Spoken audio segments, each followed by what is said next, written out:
hello. Welcome to today's Bookstream.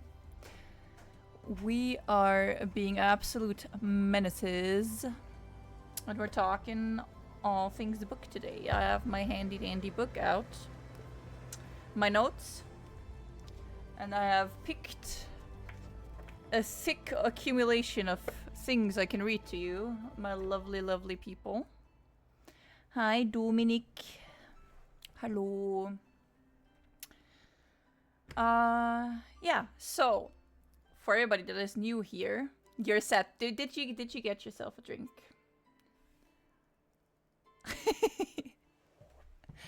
Did you lovely people get a drink? Because this is going to be a bit of a longer one. This time I did not manage to type everything out, and it still came out as 7 typed out pages. How about that?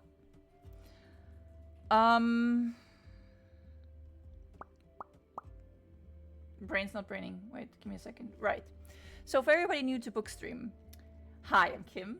I love books, and I have started a reading challenge of trying to finish 50 books this year, which I am going to discuss of like what I read in the previous month at the end, like every last Tuesday. Bro, I'm so all over the place. Every last Tuesday of the month, I will talk about the books I have read in the previous month. Hi, darling. How are you doing, girl? Oh, I'm sitting like a shrimp again. I have to turn it down again a tiny bit. You go. I'm doing all right, thank you. How are you, love? Right.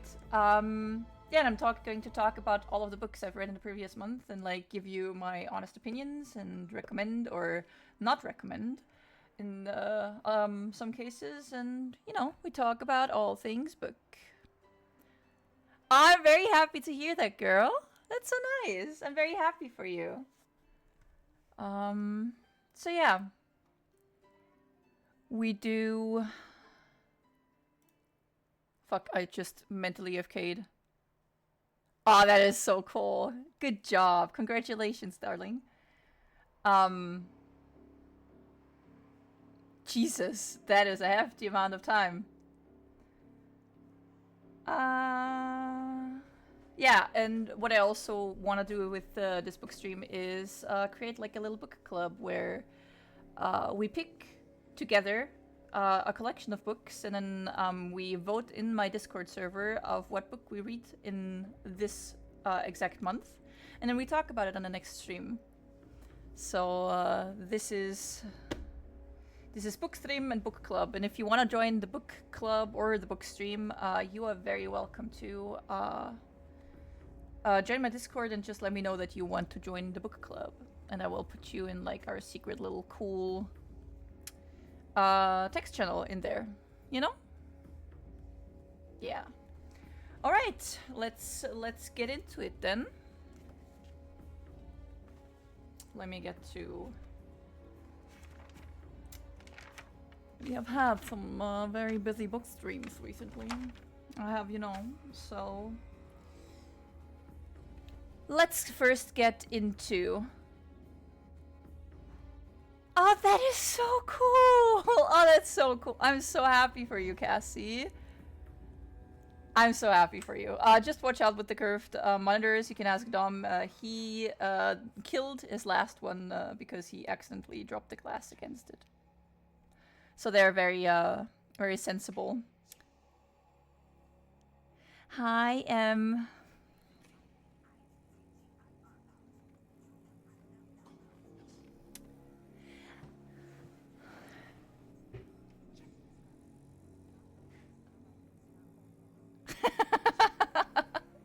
Thank you for the subby, Dominic. We'll never be missing my CS again. Good to know. Yeah, it's really good to know. Oh, thank you, Em. I love you. Hi, Viv. How are you doing, girl? Right. You can go fuck off. Thank you, Dominic. I'm sure you do too, Emily. I'm very much in love with you. Right. Let's get into what I want to get into, which is where are we in the reading challenge? Browser window. Let me just yoink this over here. Dude, stop. Just stop. There you go. Reading challenge. I have finished. Hi, Amethyst. Yeah, I'm doing alright. Thank you for asking. You really should, Cassie. Hi, Amethyst. I'm doing alright. Lovely, lovely wishes from Austria. Yes, reading challenge. I have finished 34 books so far this year. Counting in ebooks, audiobooks, and physical copies of books. And I'm 2 books out of schedule, so you girls got it, you know? Currently reading 3 books. This is the porn book stream, yes. This is. I have some very spicy content for you, Case. No, so currently we are reading Twisted Hate tomorrow and tomorrow and tomorrow, which was recommended to me by Emily, and then also the Thursday Murder Club, which was also recommended by Emily, actually. Or rather, she has told me, oh no, tomorrow and tomorrow and tomorrow is by you. Like, you wanted that. And then the Thursday Murder Club, you also said you heard a lot of good things about, and that's why, you know, I trust your expertise in books. No, Des loves Corn Daddy. Yeah, I'm really excited to continue this. Right, so we're 34 books into the book challenge, 2 books out of schedule, which, you know, is a beautiful thing. Let me just show you guys what we've been up to so far. I'm quite proud of my little selection, actually. Like, seeing it all spread out kind of feels really nice. So I am quite excited about that. Right, let's get into the nitty-gritty. Oh, the Holy Bible has nothing on me. Let me get yapping about. There you go.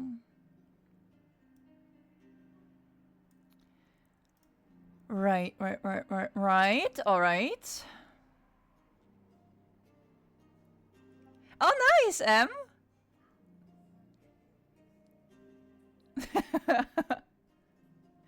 I've been trying, like, I do count audiobooks and stuff in as well, so, you know, like, it might be considered cheating, but, like, I figure every book consumed is a good good one.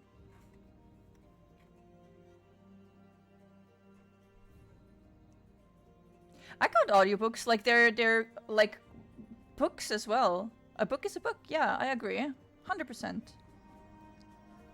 Right, so are you guys ready to get right into the porn? Because that is where we started. That is how we start. Shut up, Morton. Stop trying to make people read the Holy Bible. Right, so first book I've read this month, or rather listened to the audiobook, was Bro, stop! What the fuck, Dom? Also, Morton's birthday was already, has already passed us. No, stop. So, stop. I need you both to shut the fuck up. Right.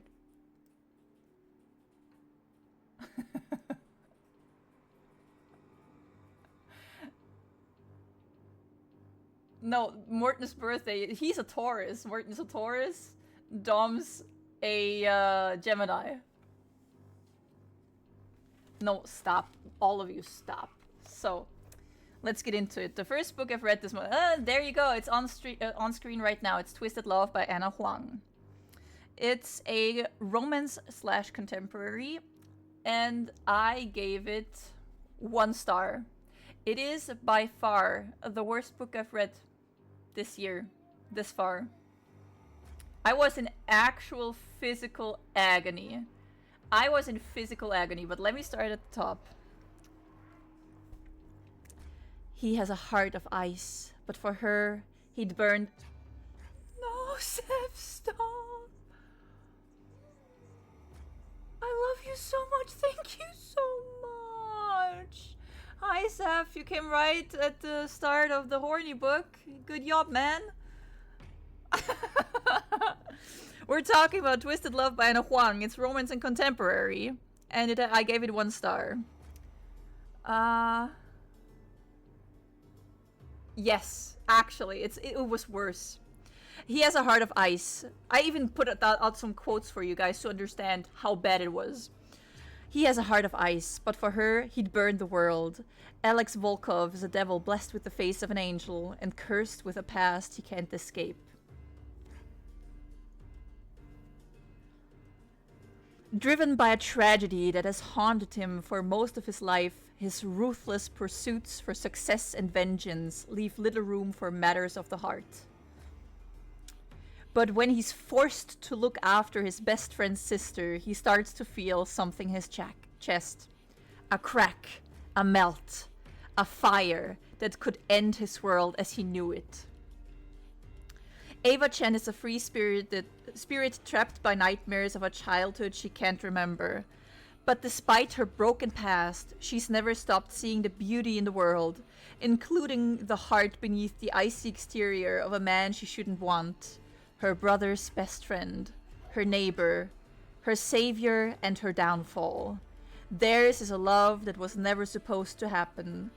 But when it does, it unleashes secrets that could destroy them both, and everything they hold dear.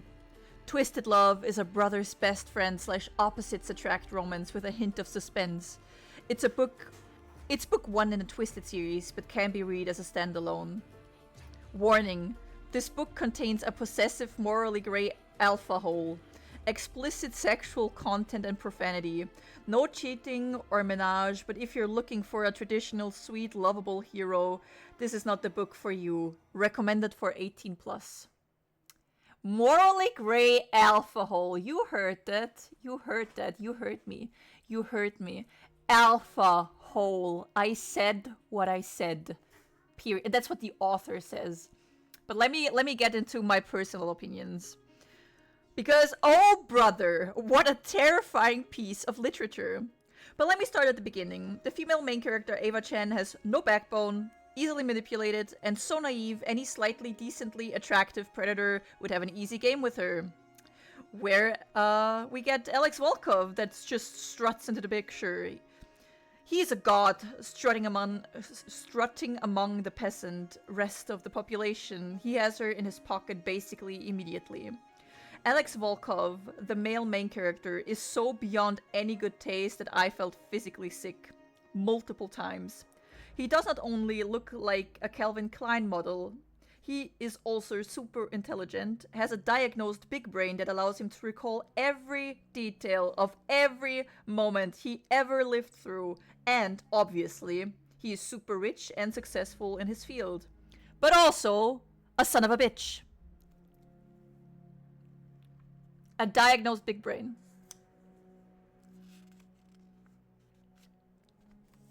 Alex is manipulative, possessive, obsessive, and toxic masculine. And Ava's older brother's best friends. A true dream, right guys? Right? No, beef, please. But as if that wasn't enough, the author gives them both absolutely absurd, asinine, tragic backstories that are supposed to make Alex seem more human and, I suppose, redeemable, and make Ava seem stronger and more reasonable. In my opinion, failing hardcore at that, making the climax of the story even more ridiculous and so heartbreakingly stupid that I just couldn't believe my eyes and ears. Every single plot turn was beyond predictable and basic. It feels like an accumulation of every romance story ever, mashed to a paste and put into a new, hornier form. I also really dislike the writing style. Like, really, really, really dislike the writing style.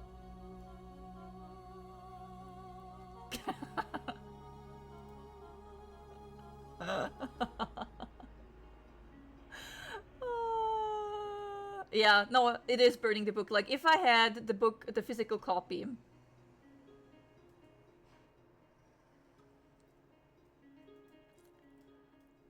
Never mind.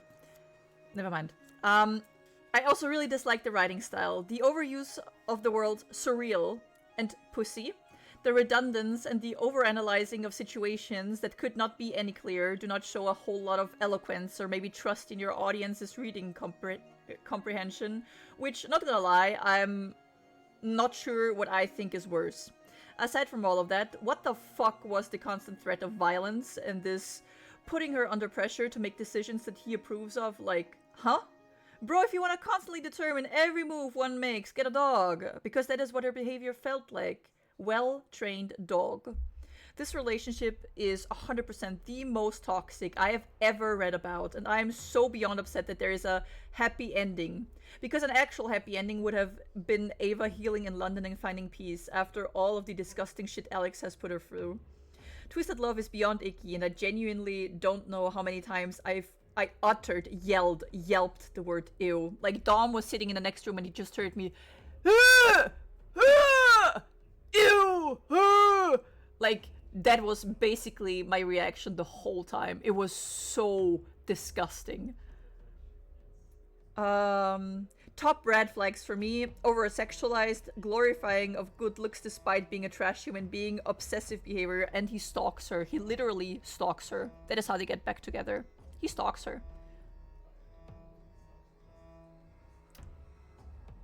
You know, that is on the audience to decide. And just for good measures, I got some quotes for you guys. I looked up some quotes for you guys. Are you ready? First one, let's start mild, okay? Let's start mild. Say it. Who do you belong to? I will keep the worst one for last.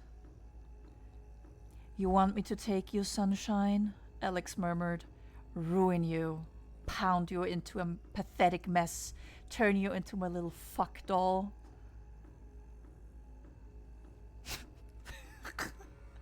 And then you're not ready for the last one. You're not ready. Okay, sit back, sit back. Okay, I need you guys to understand. I need you guys to understand. You need to lean back and just, you know, let it happen.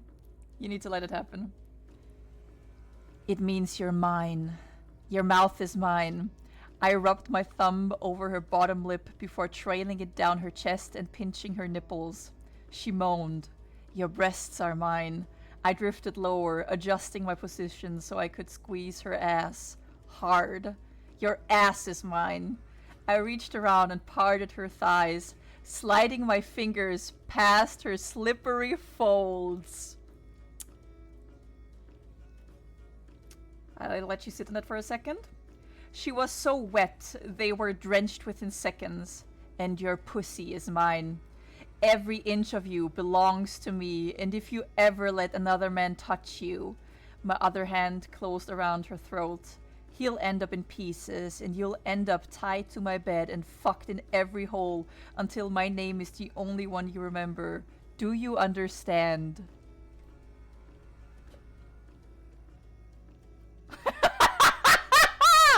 Bad!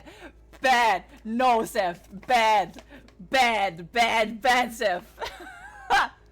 Past her slippery folds. Yes, yes. You got it. You got it. Oh. I have another one coming, Zeph. This is only part one. I've sadly, I'm sorry, Viv. I'm terribly sorry, but tell me this is not hilarious. Like, people actually eat this shit up. I cannot believe that people actually eat this shit up. Like, genuinely. No, it's no, but like, the girls are eating it up. Like, I gave that a 1 star. Like, sometimes I do, like, the horrible books I know I will probably do not like. Because I think it's funny for you guys to, you know, see how horrifying some of, like, those literal porn books are. Because I don't mind smut, like, don't get me wrong, I enjoy, like, a little smut here and there. But, like, this is horrid. And the whole book was speckled by it, like, it was plastered with it. Like, there was pure smut, like, no suspense, no nothing. It was utter violence. It was disgusting. This is horror, indeed, yeah. Like, the way he was treating her, he did not see her as a person, but like an object. Yes, his member. His throbbing member. Don't forget about his throbbing member, girls.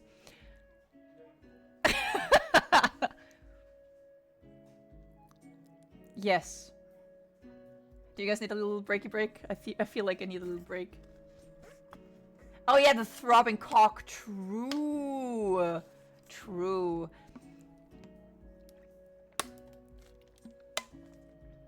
So yeah, that was my first book of the month. Are you guys proud of me for living? This was genuinely the worst book I've read this year. Genuinely. And I knew it was going to be bad.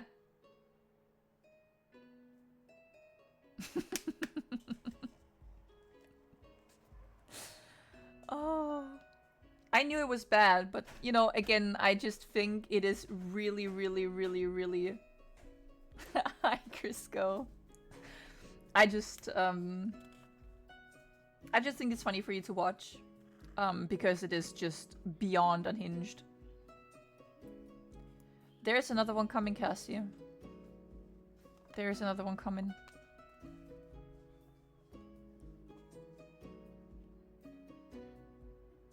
Please, no, Seth. We've just talked about this horrendous book, and it's 18 plus. Yeah. It's called Twisted Love.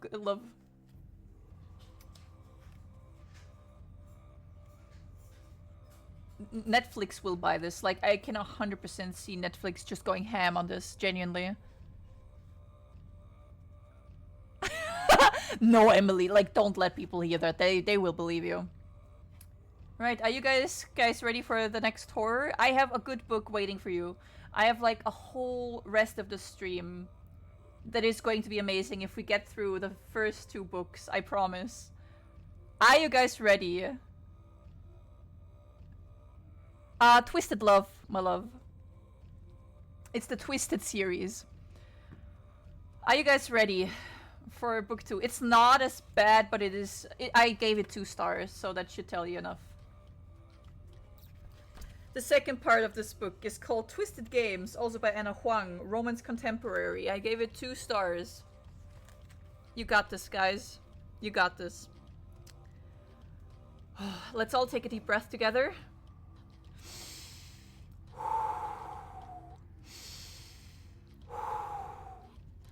She can never be his, but he's taking her anyway. Stoic, broody, and arrogant, elite bodyguard Reese Larson has 2 rules. 1. Protect his clients at all costs. 2. Do not become emotionally involved. Ever. He has never once been tempted to break those rules. Until her. Bridget von Ascheberg. A princess with a stubborn streak that matches his own and a hidden fire that reduces his rules to ash. She's nothing he expected, and everything he never knew he needed. Day by day, inch by inch, she breaks down his defenses until he's faced with a truth he can no longer deny. He swore an oath to protect her, but all he wants is to ruin her. Take her. Because she's his princess, his forbidden fruit, his every depraved fantasy. Regal, strong-willed, and bound by the chains of duty, Princess Bridget dreams of the freedom to live and love as she chooses. But when her brother abdicates, she's suddenly faced with the prospect of a loveless, politically expedient marriage and a throne she never wanted. Fuck me, sorry. And as she navigates the intricacies and treacheries of her new role, she must also hide her desire for a man she can't have. No, it's by a woman. Fuck if I know, bro. Fuck if I know. It's so obsessive. You guys don't understand. It's really fucking, it's bonkers obsessive.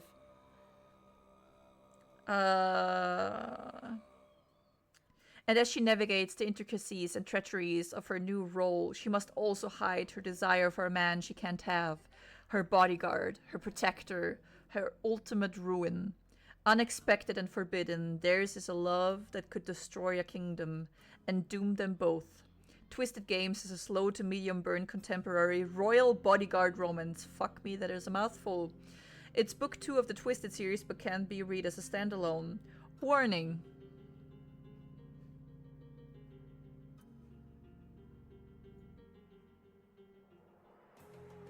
Yeah, honestly. His wife, yes. This book contains a possessive alpha hero, explicit sexual content and profanity.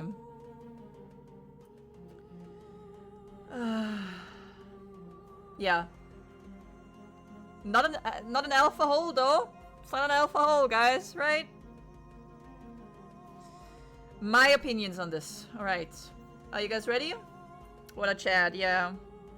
After what Twisted Love put me through, I have no clue why in the fuck, Knuckles, I picked up this godforsaken follow-up, but there the fuck we are.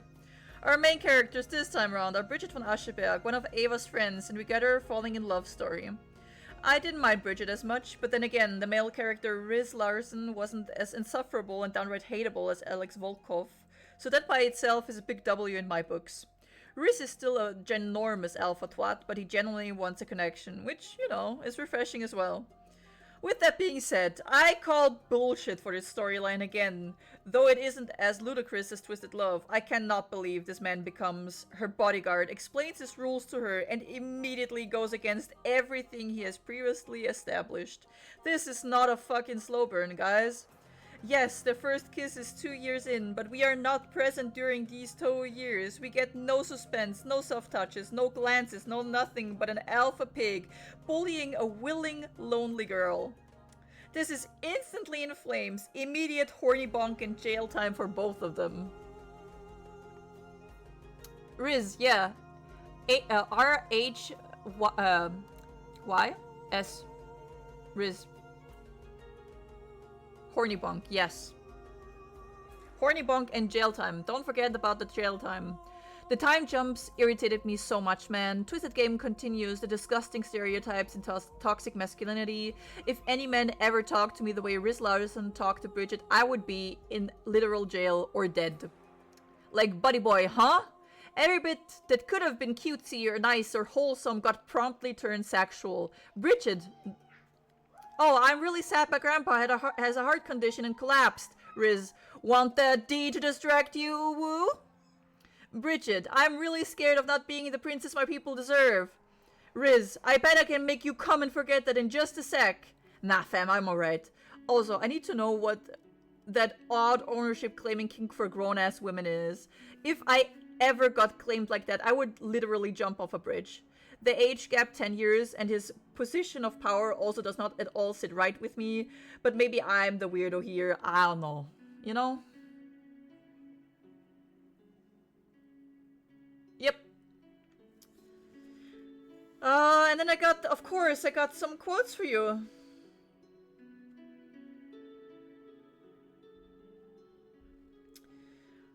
Are you guys ready? Yep. Skibidi toilet. Yep. So, ready for the quotes, people.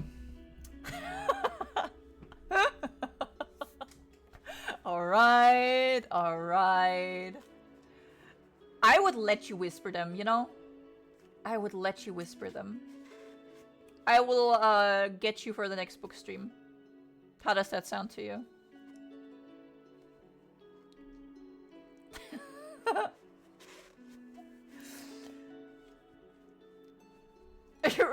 Yes.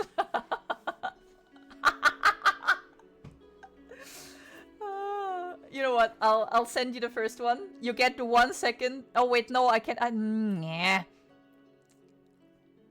Do you guys really want this? Do you guys want this? Because I will make Case say this. Case is a willing accomplice. Alright. You wanted this. I'm just gonna remind you. You guys wanted this. Let me send you... I'll call you in a sec. Give me a sec. I just gonna send you the type bots really quick and then you can read it to them.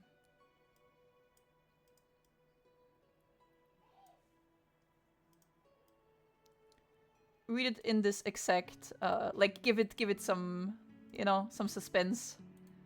There you go. Calling you right now.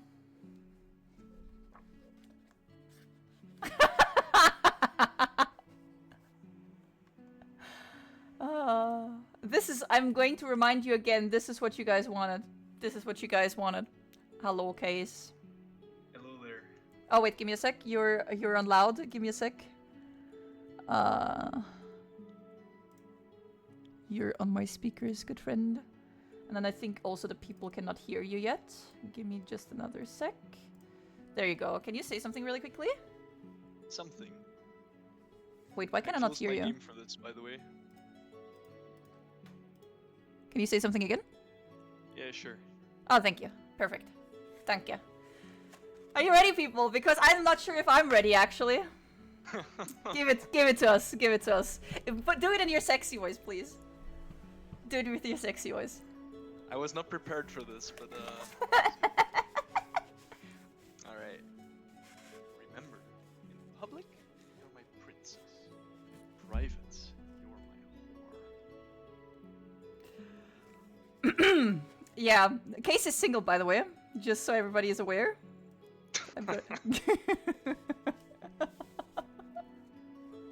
This is going to find your lady. Yeah, I'm sure reading this out loud is gonna get me someone. Zep just went, I'm going to bleach every cell in my body and honestly said...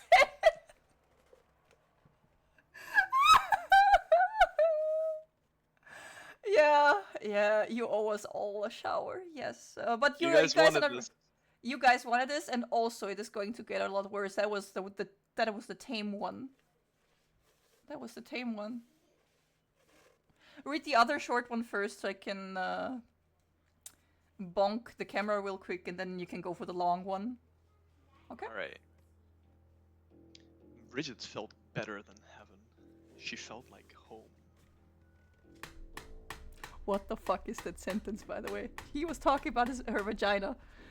Mans was full on talking about her vagina. He delved into the cooch and was like, feels like home. Let me just come right in, you know? I've literally just had a shower and I'm going to need another. Yes!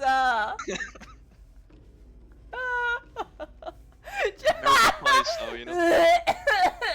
No, stop. This is still not the worst one, guys, by the way. This is just the one that I felt like that I cringed most at because he was literally talking about her vag. Exactly my point, Viv, right? Like, who says that? And who is like, that is, give that to me, daddy. Like, away, away, go away, evil ghost. Case, hit us with the long one, please. I'm begging. Okay. I mean, there's some parts that she says, right? So you gotta say those. Oh god, Make it fine. worse. Okay, fine. Let's cosplay this really quickly. You want me to, do you want me to be the narrator as well? Oh yeah, sure. Bridget von Ascheberg was mine and mine alone. It didn't matter that she wasn't mine to take. I was taking her anyway. And if I could tattoo myself onto her skin, burn myself into her heart, and etch myself onto her soul, I would.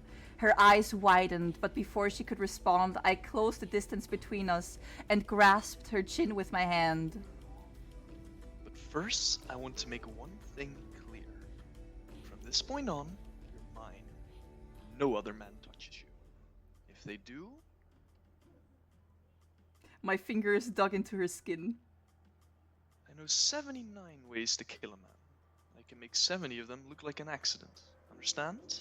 She nodded, her chest rising and falling more rapidly than usual. I mean it, princess. I understand. Definitely breathless. Good. I swiped my thumb over her bottom lip. I want to hear you say it. Who do you belong to? You, she whispered. I could smell her arousal already, sweet and heady, and I couldn't hold back any longer. That's right. I growled. Me. I have never in my life felt this dirty. You're welcome. Thank you, Case. I appreciate you. I'll call you after stream, okay? Love you. Yay. Bye. Are you guys entertained? Tell me you guys are not entertained.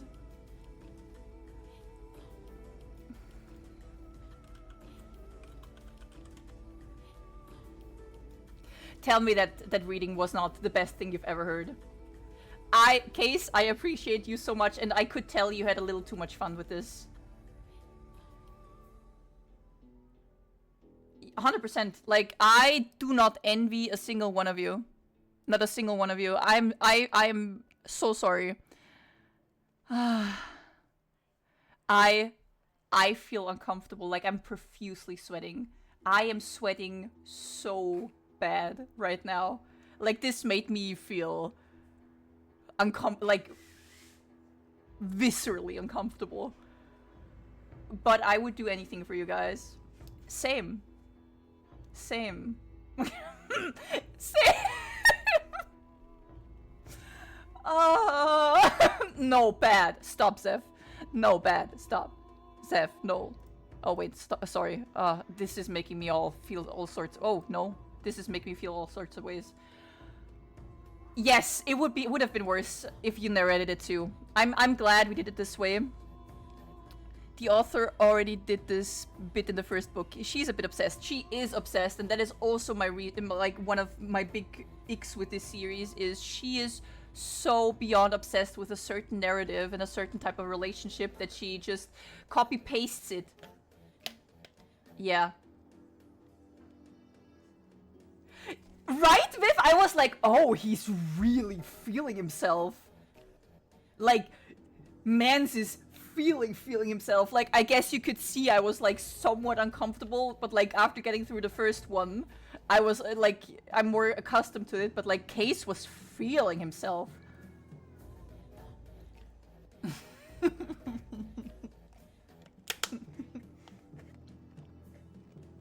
You did. You did do that. Yeah, Case, I think Case was waiting for this moment. It was worth it, with the actual fitting voices too. I can imagine Cassie, and I really am sorry. Who did we lock down? God, I am... Oh, I need some resurrection here. Let me just,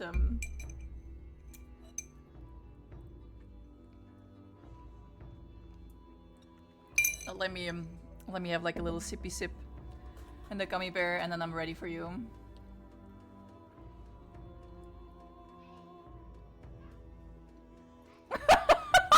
Yes! Oh my god. I have to read a werewolf book just so Case has to read them out. Would you be down to do that, like, to do like a little voice acting of like alpha wolf kind of thing? Because I will like take the bullet and read a book like that.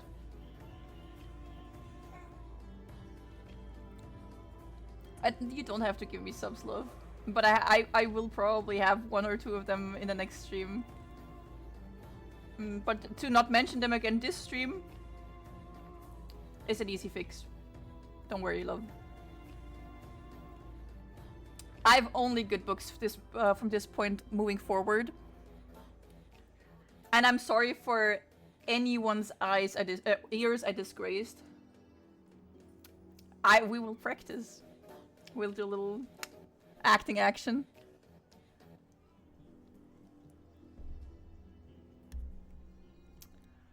Hi, Harvey. Welcome to chat. I love that. I love that so much. This is so unhinged. I love this. I'm actually so uncomfortable. It's funny. Why am I... Bro, my pits are sweaty. Like, I am in heat. But, like, not in a good way. Like, I feel like I'm speaking in front of, like, 1 million people. This is not funny. Yeah, I cannot believe it either. You're waiting for that alcohol, indeed. You're a tiny bit too good for me at that. Like, if I gave you actual good smut... No, stop. I have to stop this.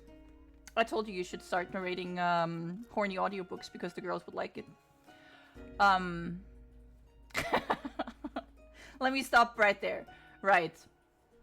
No, stop. No throbbing members here anymore. No. No. Hey, I've seen you in Fave's stream, plus I think you got... Yeah. Thank you. That's very nice, Harvey. I appreciate it. Yes, I am one of Fave's mods. Oh, I will be in your DMs later. Don't worry about it. Especially because you're my friend and I feel bad for traumatizing you like that. But I love you. And I appreciate you a lot. Speaking of... this book that is on screen right now. Let's talk about the best book I've read this month. Third and last. Because I only read 3 books this month. Because I couldn't manage to do more, sadly. Yeah, let me get hydrated again. Sorry. And yes, it's called Yellowface.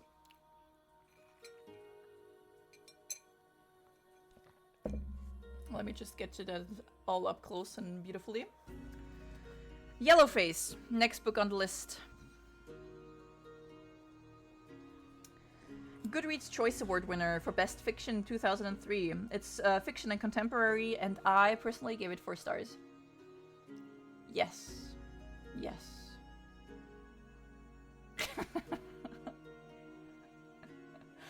I will put that in right after the stream. Also, guys, did you see for all of the subbies, I put in... Seth, did you see? I put in some new emotes for you guys. I don't know if you saw them.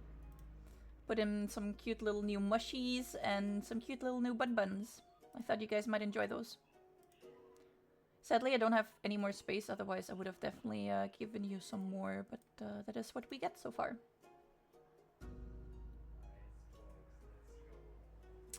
Right. Yellowface. Are they not cute? Do you guys like them? I was able to put them online because Zeph was nice enough to support me so vigorously in the past month, and I really appreciate that. And I'm almost crying. Also, I had this like really fun idea, like totally off topic, but I had this really fun idea for my birthday. I want to make, I want to do a stream, like let's call it a real life stream maybe, where I let you like gather clips that you guys think would make me cry. And then I'll react to them and try not to cry. So like it's basically a try not to cry stream. Would you guys like that?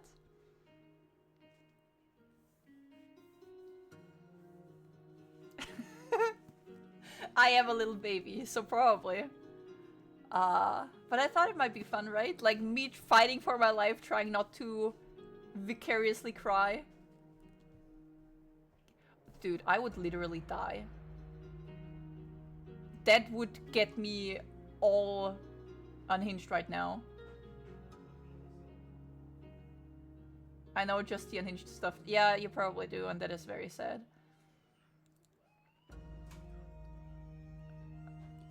You guys need to stop plotting, but like, do you guys like... I just need to know if you guys like the idea, because then I will plan to do it. Do you like the idea, or like, do you think it's like kind of stupid? Because I don't know, I thought of it today and was like, oh, that might be like kind of funny. I don't know.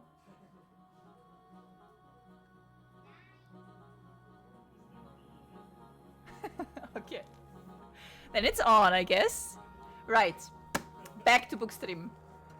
Yellowface. Oh, you're so sweet with no stop. Almost. Especially if you mean it.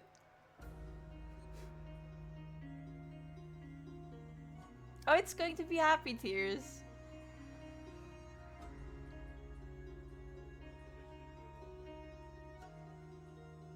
See, that I think is exaggerating.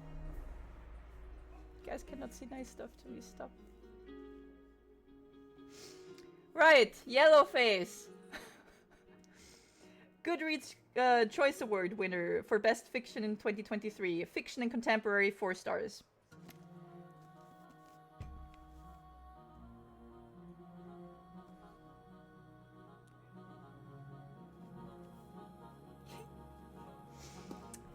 White lies, dark humor, deadly consequences. I have to distract myself to not cry. White lies, dark humor, deadly consequences. Best-selling sensation Juniper Song is not who she says she is. She didn't write the book she claims she wrote, and she is most certainly not Asian American. In this chilling and hilariously cutting novel from era of R.F. Kuang, the number one best... Fuck me, I am so out of it. R.F. Kuang, the number one New York Times best-selling author of Babel. Authors June Hayward and Athena Liu were supposed to be twin rising stars, but Athena's a literary darling. June Hayward is literally nobody. Who wants stories about basic white girls? June thinks. So when June witnesses Athena's death in a freak accident, she acts on impulse. She steals Athena's just-finished masterpiece, an experimental novel about the unsung contributions of Chinese laborers during World War I. So what if June edits Athena's novel and sends it to her agent as her own work? So what if she lets her new publisher rebrand her as Juniper Song, complete with an ambiguously ethnic author photo? Doesn't this piece of history deserve to be told, whoever the teller? That's what June claims, and the New York Times bestseller list seems to agree. But June can't get away from Athena's shadow, and emerging evidence threatens to bring June's stolen success down around her. As June races to protect her secret, she discovers exactly how far she's willing to go to keep what she thinks she deserves. With its totally immersive first-person voice, Yellowface grapples with the questions of diversity, racism, and cultural appropriation, as well as the terrifying alienation of social media. R.F. Kuang's novel is timely, razor-sharp, and eminently readable.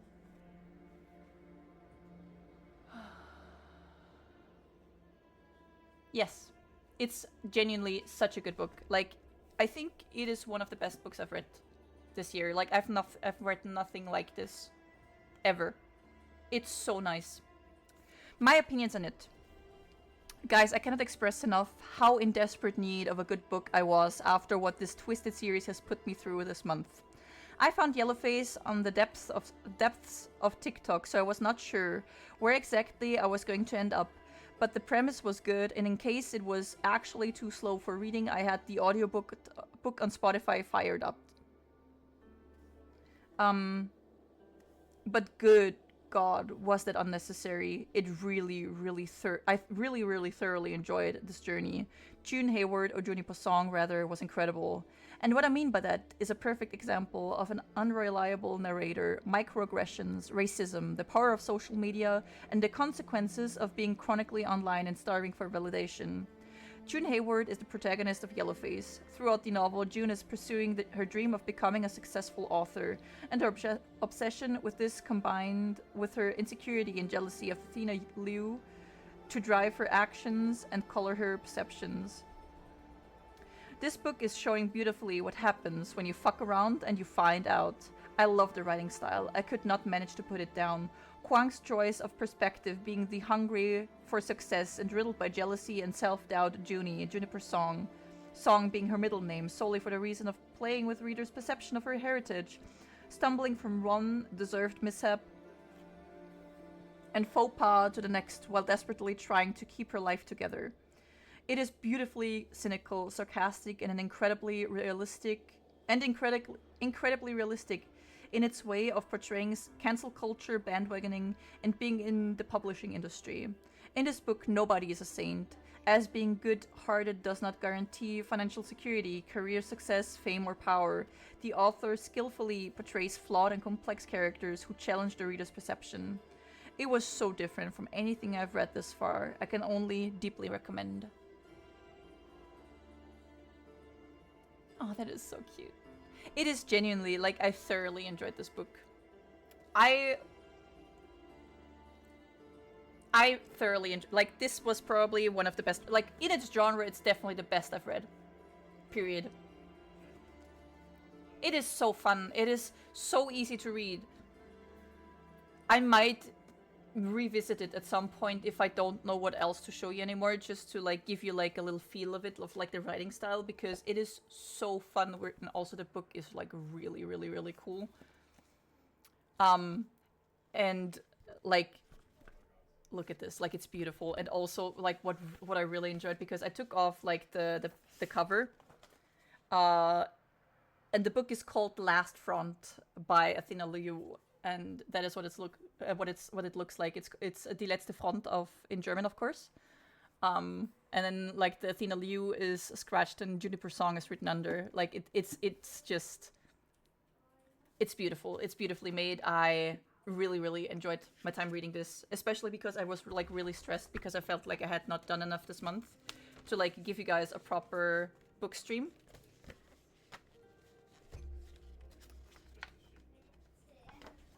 Oh really? I mean, like again, I don't know if it's like on English speaking Spotify, but for me it was on German speaking Spotify. And like if you cannot get into like a physical book, you could like try starting to listen to audiobooks in the car or something, because that's how I got back into like excessively reading.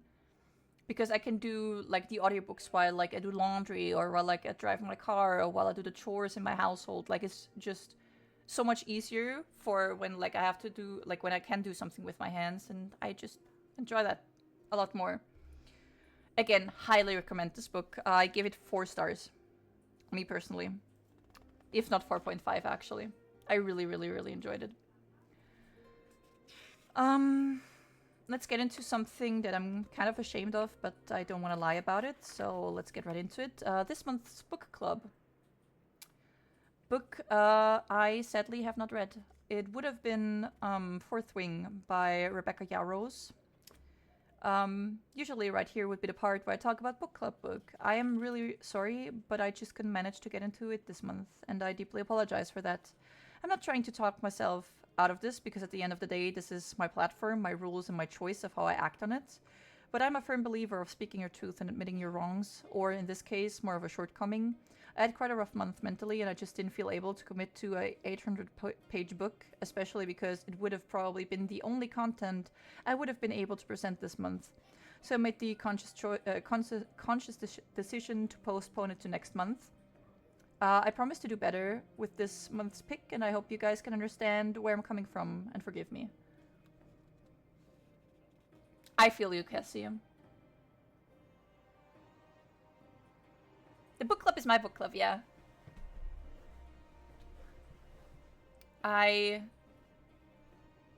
You know, if I say like I'm going to read something, like I'm determined to read something, I want to keep that promise, and I don't want to disappoint people, especially because we decide as like a group of what we're going to read. But I just couldn't manage to do it.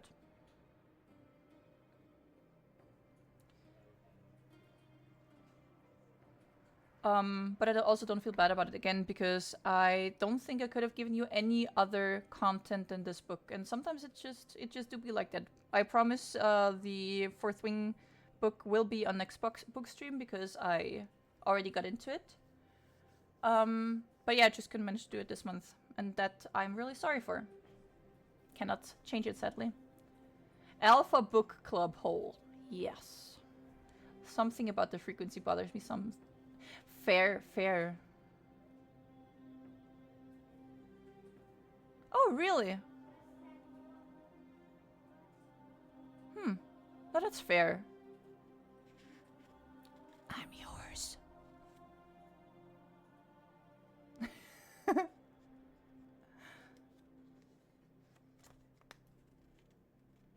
Fair. There are some...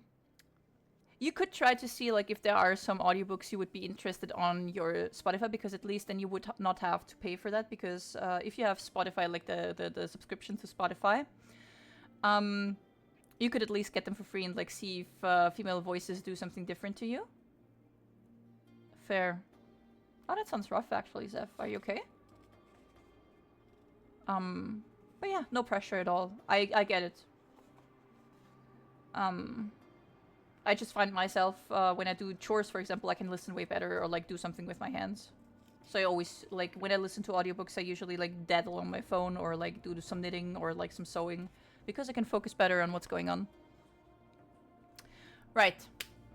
Back to work. Got a lot to go from. I'm really excited about this one, actually, because I'm going to talk to you guys about one of my favorite series on the planet right now. Book of the month / series of the month. Oh, Jesus.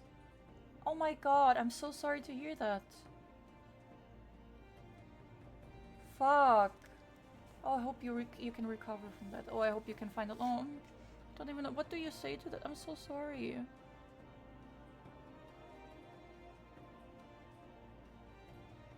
Yeah. I hope you get everything you need in a timely manner, and I hope everything goes well. That's really fucked. I'm so sorry, Seth. I feel bad for wanting to talk about my book. Fuck. I love you.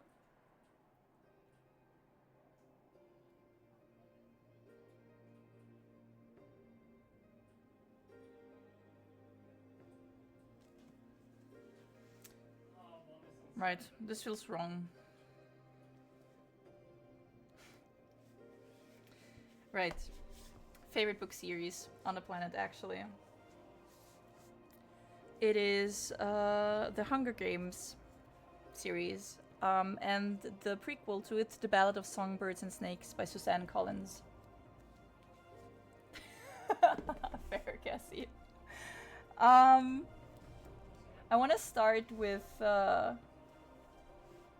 It is my favorite series on the planet. I'm still planning on getting a Mockingjay tattoo at some point. I'm gonna start with The Ballad of Songbirds and Snakes. It has a Goodreads. It is a Goodreads Choice Award nominee for Best Young Adult Fantasy and Science Fiction in 2020. The genre is young adult and dystopia, and I gave it 4 stars. I read it at the start of the year, so I figured, you know, just put it in. It is the morning of the reaping that will kick off the 10th annual Hunger Games. In the capital, 18-year-old Coriolanus Snow is preparing for his one shot at glory as a mentor in the games. The once mighty house of Snow has fallen on hard times, its fate hanging on the slender chance that Coriolanus will be able to outcharm, outwit, and outmaneuver his fellow students to mentor the winning tribute. The odds are against him. He's been given the humiliating assignment of mentoring the female tribute from District 12, the lowest of the low. Their fates are now completely intertwined. Every choice Coriolanus makes could lead to favor or failure, triumph or ruin. Inside the arena, it will be a fight to the death. Outside the arena, Coriolanus starts to feel for his doomed tribute and must weigh his need to follow the rules against his desire to survive no matter what it takes.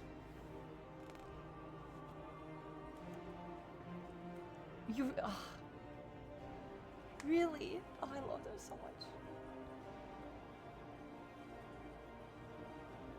No, that's not a hateable thing. I just think with like a lot more like space between that.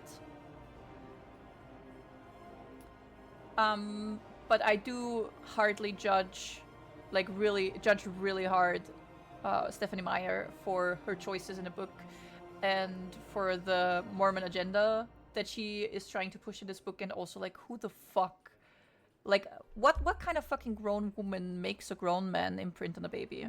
Like, just let it sink in. I loved Twilight when I was growing up. I just now see the flaws with it. Do I still think it's a good series? Absolutely. But do I see it more like differentiated now? Absolutely. And I agree with Riff's take. So that was that. And then The Hunger Games, young adult fiction and I gave it 4.5 stars. Whole series to me is a 5-star. Could you survive on your own in the wild with everyone out to make sure you don't live to see the next morning? In the ruins of a place once known as North America lies the nation of Panem, a shining capital surrounded by 12 outlying districts. The capital is harsh and cruel and keeps the districts in line by forcing them all to send one boy and one girl between the ages of 12 and 18 to participate in the annual Hunger Games, a fight to death on live TV. 16-year-old Katniss Everdeen, who lives alone with her mother and younger sister, regards it as a death sentence when she steps forward to take her sister's place in the games. But Katniss has been close to dead before, and survival for her is second nature. Without really meaning to, she becomes a contender. But if she is to win, she will have to start making choices that weigh survival against humanity and life against love.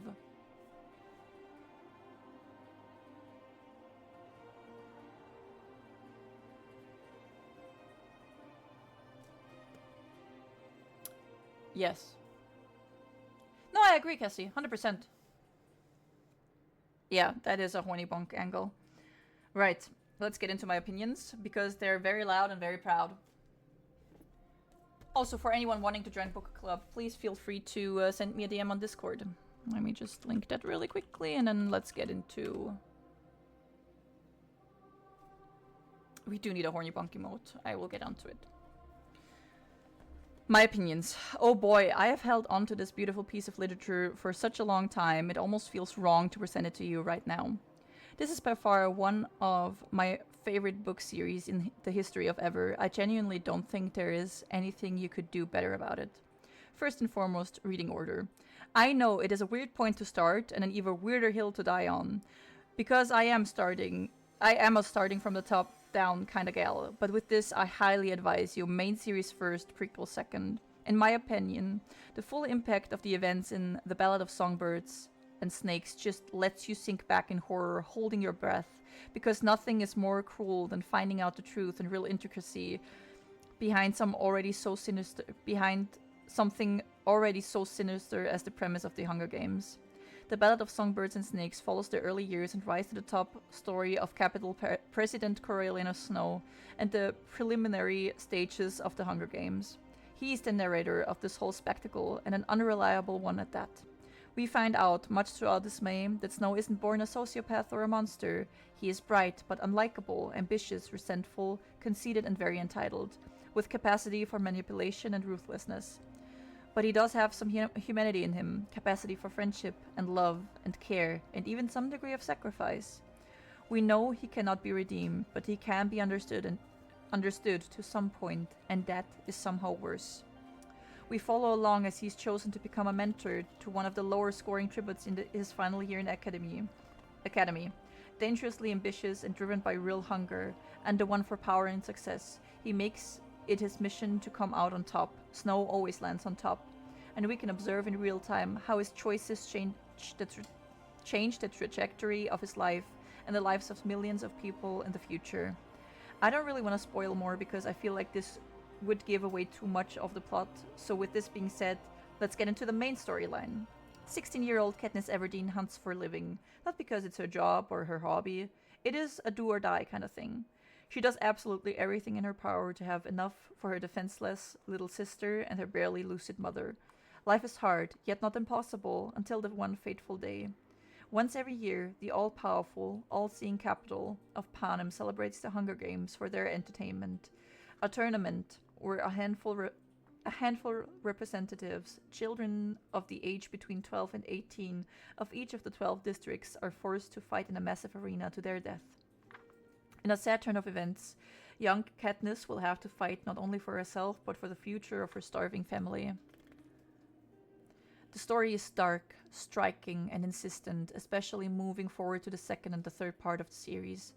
It has incredible story building and suspense with haunting examples of what the world could come to at the blink of an eye. The Hunger Games as a whole is a masterpiece of loss, suffering, and trauma, as well as a daunting example of poverty, racism, and classism. It shows the media manipulates, the state manipulates, and the brutality it is willing to show when their power is questioned or endangered. It shows the importance of a symbol of hope in dark times and how they get treated and exploited to their ruin. That people are not always what they seem and will walk over dead bodies to get where they want to be. It shows what's possible if you are brave enough to join forces and speak up against what goes wrong in the world. What happens if you show compassion, devotion, and fight and stand for people who cannot anymore. Suzanne Collins has a way of creating characters you can identify with and relate to, as much as she can depict the absolute evil. Her art lies in the way she portrays people as they are, not black or white, but as the flawed, glorious variations of gray we can all find in ourselves. This series has had me laughing, crying, devastated, and full of rage. I've read it like 10 times since I've been a wee young little girly pop, and the impact it still has. Hauntingly authentic and relevant, especially looking at the current state of the world. It's beautifully tragic. Will forever 10 out of 10 recommend. Tomorrow, yes. Seth. Love you. Bye. Right. Let's get into the reading material. Boy, oh boy, do I have something for you? This is the part where I read you all my favorite, like some little snippets, if you will.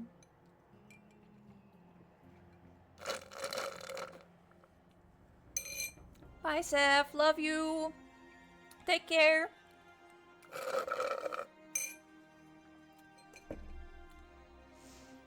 Starting from the top. Chapter 1. Book 1. When I wake up, the other side of the bed is cold. My fingers stretch out, seeking Prim's warmth, but finding only the rough canvas cover of the mattress. She must have had bad dreams and climbed in with our mother. Of course she did. This is the day of the reaping. I prop myself up on one elbow. There's enough light in the bedroom to see them. My little sister Prim, curled up on her side, cocooned in my mother's body, their cheeks pressed together. In sleep, my mother looks younger, still worn, but not so beaten down. Prim's face is as fresh as a raindrop, as lovely as the primrose for which she was named. My mother was very beautiful once too, or so they tell me. Sitting at Prim's knees guarding her is the world's ugliest cat. Mashed in nose, half of one ear missing, eyes the color of rotting squash. Prim named him Buttercup, insisting that his muddy yellow coat matched the bright flower. He hates me, or at least distrusts me. Even though it was years ago, I think he still remembers how I tried to drown him in a bucket when Prim brought him home. A scrawny kitten, belly swollen with worms, crawling with fleas. The last thing I needed was another mouth to feed. But Prim backed so hard, cried even, I had to let him stay. It turned out okay. My mother got rid of the vermin, and he's a born mouser, even catches the occasional rat. Sometimes when I clean a kill, I feed Buttercup the entrails. He has stopped hissing at me. Entrails, no hissing. This is the closest we ever come to love.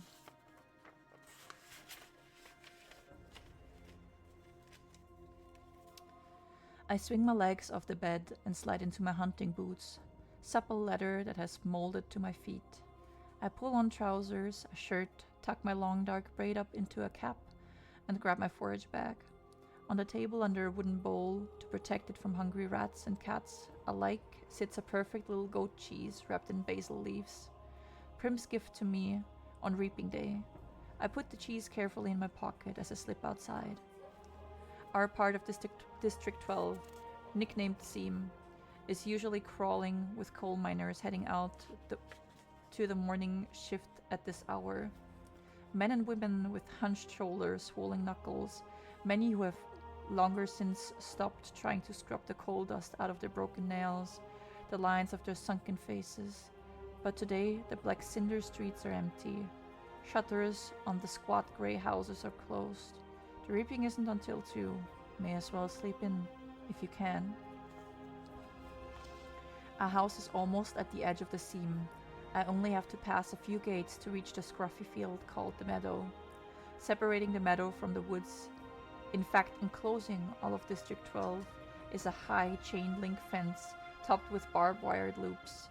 In theory, it is supposed to be electrified 24 hours a day as a deterrent to predators that live in the woods, packs of wild dogs, lone cougars, bears, that used to threaten our streets. But since we're lucky to get 2 or 3 hours of electricity in the evenings, it's usually safe to touch.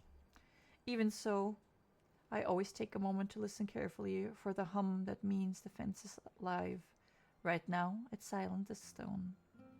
Concealed by a clump of bushes, I flatten out on my belly and slide under a 2-foot stretch that's been loose for years.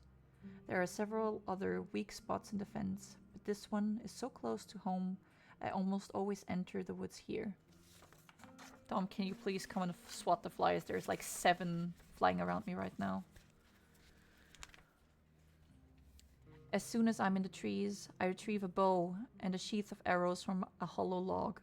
Electrified or not, the fence has been successful at keeping the flesh eaters out of District 12.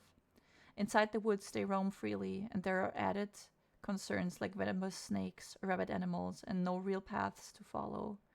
But there's also food if you know how to find it. My father knew, and he taught me some before he was blown to bits in a mine explosion. There was nothing even to bury. I was 11 then. 5 years later, I still wake up screaming for him to run. Even though trespassing in the woods is illegal and poaching carries the severest penalties, more people would risk it if they had weapons, but most are not bold enough to venture out with just a knife. My bow is a rarity, crafted by my father, along with a few others that I keep well hidden in the woods, carefully wrapped in waterproof covers. My father could have made good money selling them, but if the officials found out he would have been publicly executed for inciting a rebellion. Most of the peacekeepers turn a blind eye to the few of us who hunt because they're as hungry for fresh meat as anybody is. In fact, they're among our best customers, but the idea that someone might be arming the scene would never have been allowed. In the fall, a few brave souls sneak into the woods to harvest apples, but always in the side of the meadow, always close enough to run back to the safety of District 12 if trouble arises. District 12, where you can starve to death in safety, I mutter. Then I glance quickly over my shoulder. Even here, even in the middle of nowhere, you worry someone might overhear you. When I was younger, I scared my mother to death. The things I would blurt out about District 12, about the people who rule the country. Panem, from the far-off city called the capital. Eventually, I understood that this would only lead us to more trouble, so I learned to hold my tongue and to turn my features into an indifferent mask so that no one could ever read my thoughts. Do my work quietly in school, make only polite small talk in the public market, discuss little more than trades in the hub, which is the black market where I make most of my money. Even at home, where I'm less pleasant, I avoid discussing tricky topics like the reaping or food shortage or the Hunger Games. I love you, Don.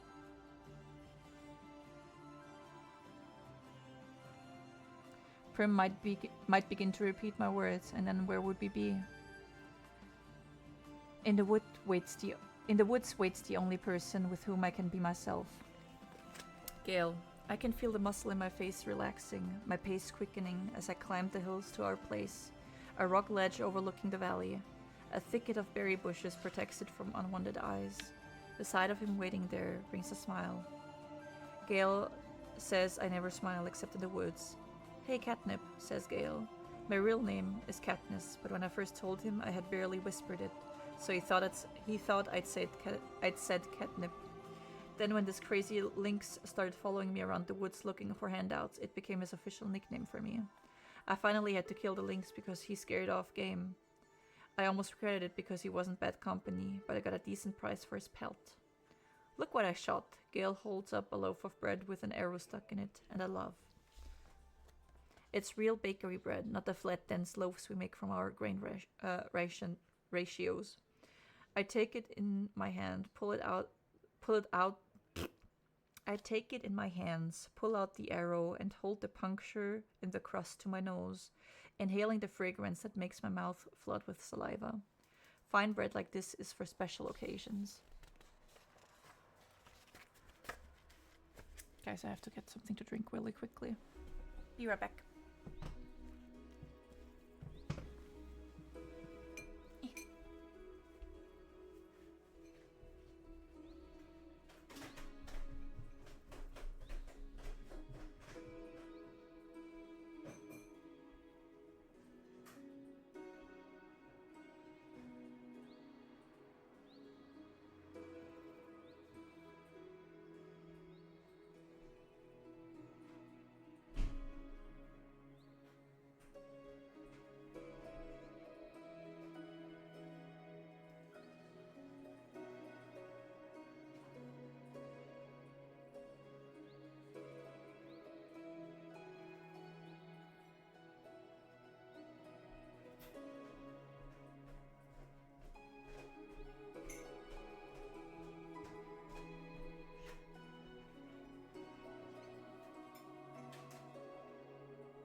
I'm so happy to hear that, guys. Makes me very happy.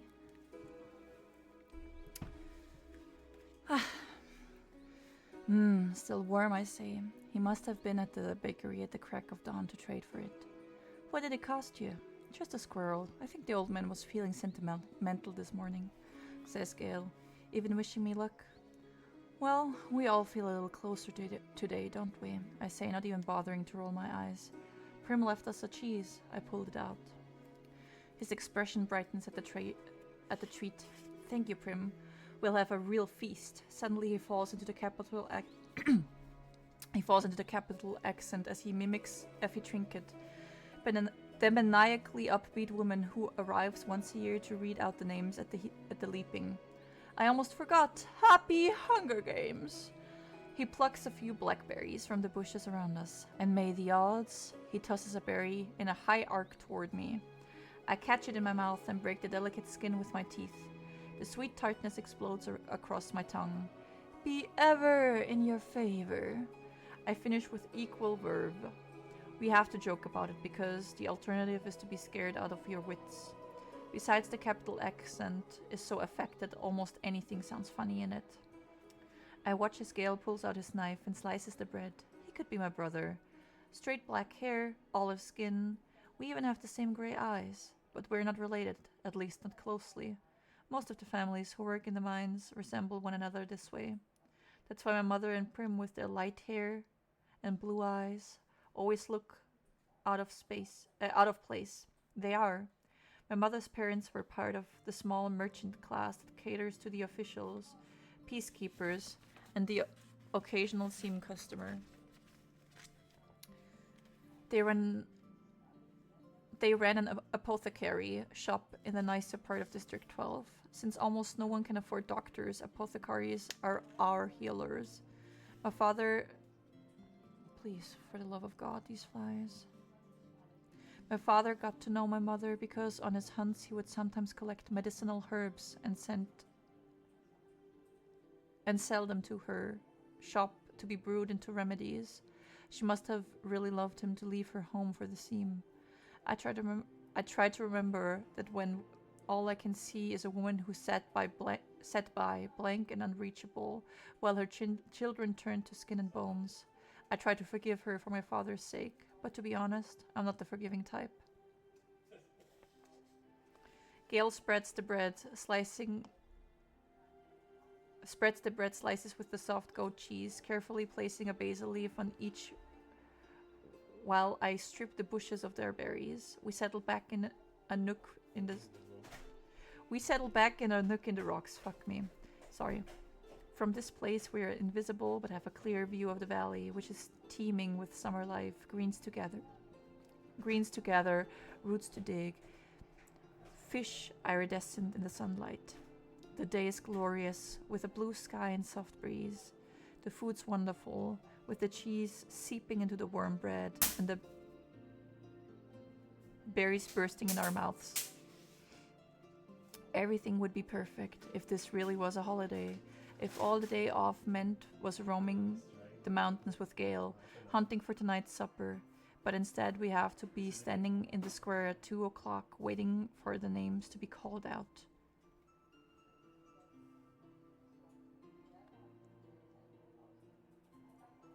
Yes, that's why I usually don't watch the movies of my favorite books, because it bothers me. There's more, Dom. There were like 3 flies fighting each other.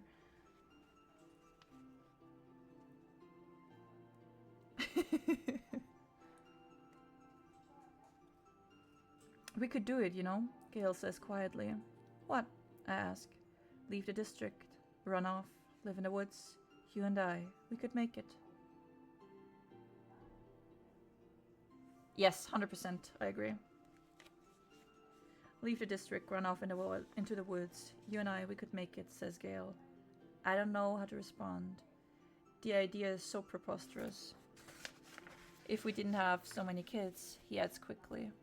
They're not our kids, of course, but they might as well be. Gale's 2 little brothers and a sister, Prim, and you may as well throw in our mothers too, because how would they live without us? Who would fill those mouths that are always asking for more? With both of us hunting daily, there is still nights when game has to be swapped for lard, or shoelace or wool Still nights when we go to bed with our stomachs growling. I never want to have kids, I say. I might, if I didn't live here, says Gale. But you do, I say, irritated. Forget it, he snaps back. The conversation feels all wrong. Leave? How could I leave Prim, who is the only person in the world I'm certain I love? And Gale is devoted to his family. We can't leave, so why bother talking about it? Even if we did. Where did this stuff about having kids come from? There's never been anything romantic between Gale and I. When we met, I was a skinny 12-year-old, and although he was only 2 years older, he already looked like a man. It took a long time for us to even become friends, to stop haggling over every trait and begin helping each other out. Besides, if he wants kids, Gale won't have any trouble finding a wife.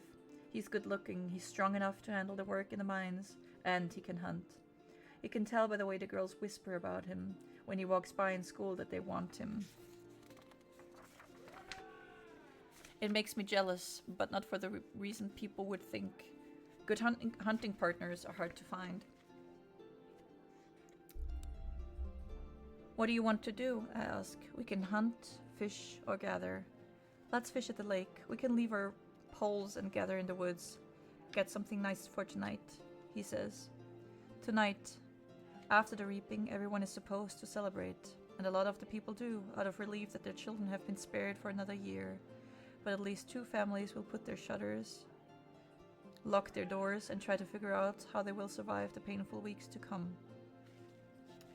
We make out well. The predators ignore us on a day when easier, tastier prey abounds. By late morning we have a dozen fish, a bag of greens, and, best of all, a gallon of strawberries. I found the patch a few years ago, but Gale had the idea to string mesh nets around it to keep out the animals. On the way home, we swing by the hub, the black market that operates in an abandoned warehouse that once held coal. When they came up with a more efficient system that transported the coal directly from the mines to the trains, the hub gradually took over the space. Most businesses are closed by this time on reaping day, but the black market's still fairly busy. We easily trade 6 of the fish for good bread, the other 2 for salt. Greasy say, the bony old woman who sells bowls of hot soup from a large kettle, takes half the greens off our hands in exchange for a couple of chunks of paraffin. We might do a tad better elsewhere, but we make an effort to keep on good terms with Greasy say. She's the only one who can consistently be counted on to buy wild dog. We don't hunt them on purpose. Yes. Same. We don't hunt them on purpose, but if you're attacked and you take out a dog or 2, well, meat is meat. Once it's in the soup, I call it beef, Greasy says with a wink. No one in the scene would turn up their nose at a good leg of wild dog, but the peacekeepers who come to the hop can afford to be a little choosier. When we finish our business at the market, we go to the back door of the mayor's house to sell half the strawberries, knowing he has a particular fondness for them and can afford our price. The mayor's daughter, Madge, opens the door. She's in my year at school. Being the mayor's daughter, you'd expect her to be a snob, but she's alright. She just keeps to herself, like me. Since neither of us really has a group of friends, we seem to end up together a lot at school, eating lunch, sitting next to each other, at assemblies, partnering for sports activities. We rarely talk, which suits both of us just fine. Today, her drab school outfit has been replaced by an expensive white dress, and her blonde hair is done up with pink ribbon. Reaping clothes. Pretty dress, says Gale. Madge shoots him a look, trying to see if it's a genuine compliment or if he's just being ironic. It is a pretty dress, but she would never be wearing it ordinarily. She presses her lips together and then smiles. Well, if I end up going to the capital, I want to look nice, don't I? Now it's Gale's turn to be confused. Does she mean it, or is she messing with him? I'm guessing the second. You won't be going to the capital, says Gale coolly. His eyes land on a small circular pin on... Sorry. I think you have to sneeze.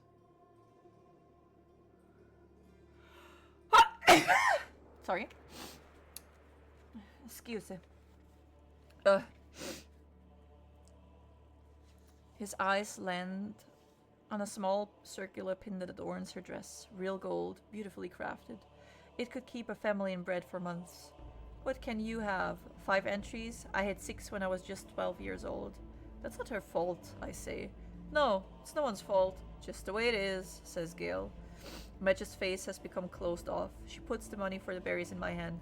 Good luck, Katniss. You too, I say, and the door closes. We walk towards the seam in silence. I don't like that Gale took a dig at Madge, but he's right, of course. The reaping system is unfair, with the poor getting the worst of it. You become eligible for the reaping the day you turn 12. That year your name is entered once, at 13 twice, and so on and so forth. Until you reach the age of 18, the final year of eligibility, when your name goes into the pool 7 times. That's true for every citizen in all 12 districts in the entire country of Panem. But there's a catch. Say you are poor and starving as we are. You can opt to add your name more times in exchange for tesserae. Each tesserae is worth a meager year's supply of grain and oil for one person. You may do this for each of your family members as well. So at the age of 12, I had my name entered 4 times. Once because I had to, and 3 times for tesserae for grain and oil for myself, Prim, and my mother. In fact, every year I have been needed to do this, and the entries are cumulative. So now at the age of 16, my name will be in the reaping 20 times. Gale, who is 18 and has been either helping or single-handedly feeding a family of 5 for 7 years, will have his name in 42 times.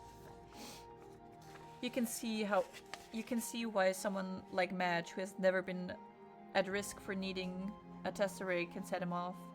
The chance of her name being drawn is very slim compared to those of us who live in the seam. Not impossible, but slim. And even though the rules were set up by the capital, not the district, certainly not Madge's family, it's hard to not resent those who don't have to sign up for the tesserae. Gale knows his anger at Madge is misdirected. On days deep in the woods, I've listened to him rant about how the tesserae are just another tool to cause misery in our district. A way to plant hatred between the starving workers of the seam, those who can generally count on supper and thereby ensure we will never trust one another. It's to the capital's advantage to have us divided among ourselves. Yeah, she did. She did. To have us divided among ourselves, he might say if there were no ears to hear but mine, if it wasn't reaping day, if a girl with a gold pin and no tesserae had not made what I'm sure she thought was a harmless comment. As we walk, a glance over at Gale's face, still smoldering underneath his stony expression. His rage seems pointless to me, although I never say so. It's not that I don't agree with him, I do, but what good is yelling about the capital in the middle of the woods? It doesn't change anything. It doesn't make things fair. It doesn't fill our stomachs. In fact, it scares off the nearby game. I let him yell though. Better he does it in the woods than in the district. Gale and I divide our spoils, leaving 2 fish, a couple of loaves of bread, greens, a quart of strawberries, salt, paraffin, and a bit of money for each. See you in the square, I say. Wear something pretty, he says flatly. At home I find my mother and sister ready to go. My mother wears a fine dress from her apothecary days. Prim is in my first reaping outfit, a skirt and a ruffled blouse. It's a bit big on her, but my mother has made it stay with pins. Even so, she's having trouble keeping the blouse tucked in the back. A tub of warm water waits for me. I scrub off the dirt and sweat from the woods and even wash my hair. To my surprise, my mother has laid out one of her own lovely dresses for me. A soft blue thing with matching shoes. Are you sure? I ask. I'm trying to get past rejecting offers of help from her. For a while I was so angry I wouldn't allow her to do anything for me. And this is something special. Her clothes from her past are very precious to her. Of course. Let's put your hair up too, she says. I let her towel dry it and braid it up on my head. I can hardly recognize myself in the cracked mirror that leans against the wall. You look beautiful, says Prim in a hushed voice. And nothing like myself, I say. I hug her, because I know these next few hours will be terrible for her. Her first reaping. She's about as safe as you can get, since she's only entered once. I wouldn't let her take out any tesserae. But she's worried about me, that the unthinkable might happen. I protect Prim in every way I can, but I'm powerless against the reaping. The anguish I always feel when she's in pain wells up in my chest and threatens to register on my face. I notice her blouse is pulled out of her skirt in the back again, and I force myself to stay calm. Tuck your tail in, little duck, I say, smoothing the blouse back in place. Prim giggles and gives me a small quack. Quack yourself, I say with a light laugh, the kind only Prim can draw out of me. Come on, let's eat, I say, and plant a quick kiss on the top of her head. The fish and the greens are already cooking in the stew, but that will be for supper. We decide to save the strawberries and bakery bread for this evening meal. To make it special, we say. Instead, we drink milk from Prim's goat lady and eat the rough bread made from the tesserae grain, although no one has much appetite anyway. At 1 o'clock, we head for the square, sorry. Attendance is mandatory unless you're on death's door. This evening, officials will come around and check to see if this is the case. If not, you will be imprisoned. It's too bad, really, that they hold the reaping in the square, one of the few places in District 12 that can be pleasant. The square is surrounded by shops and on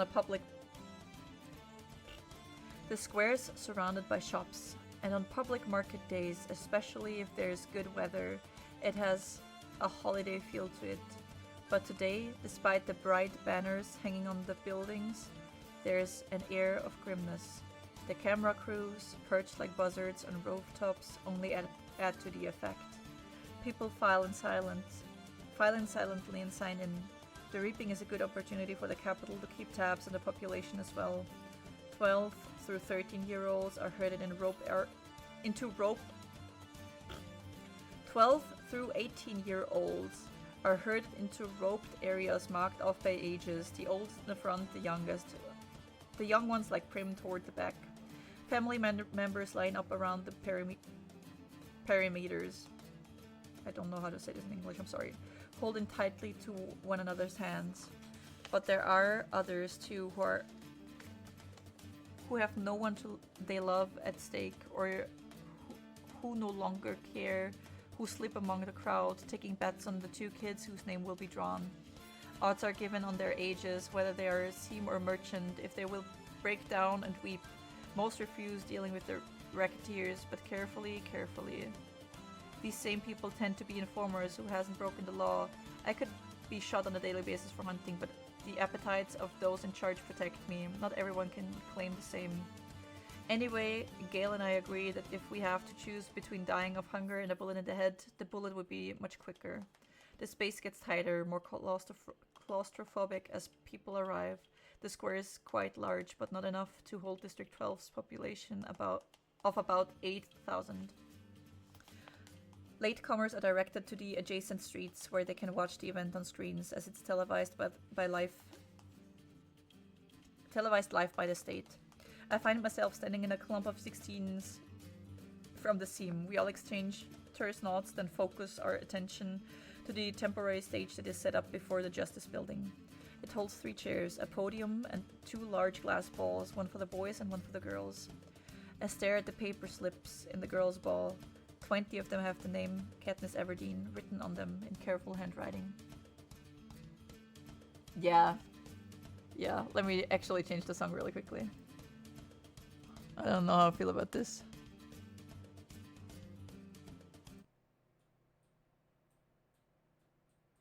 Let's try this.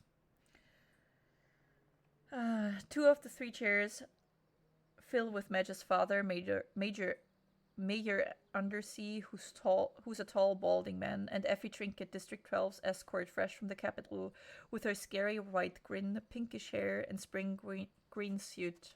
They murmur to each other and then look with concern at the empty seat.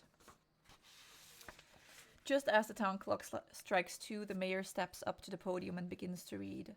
It's the same story every year. He tells the history of Panem, the country that rose up out of the ashes of a place that once was called North America. He lists the disasters, the droughts, the storms, the fires, the encroaching seas that swallowed up so much of the land, the brutal war for what little sustenance remained. The result was Panem, a shining capital ringed by 13 districts, which brought peace and prosperity to the citizens. Then came the dark days, the uprising of the districts against the capital. 12 were defeated, the 13th obliterated. The Treaty of Treason gave us the new laws to guarantee peace, and As our yearly reminder that the dark days must never be repeated, it gave us the Hunger Games. The rules of the Hunger Games are simple. In punishment for the uprising, each of the 12 districts must provide one girl and one boy, called tributes, to participate. Yeah, I was. It irritated me. I was like, huh, that is interesting vibe. The 24 tributes will be imprisoned in a vast outdoor arena that could hold anything from burning desert to a frozen wasteland. Over a period of several weeks, the competitors must fight to their death. The last tribute standing wins, taking the kids from our districts, forcing them to kill one another while we watch. This is the capital's way of reminding us how totally we are at their mercy. How little chance we would stand of surviving another rebellion. Whatever words they use, the real message is clear. Look, how we take your children and sacrifice them, and there's nothing you can do. If you lift a finger, we will destroy every last one of you, just as we did District 13.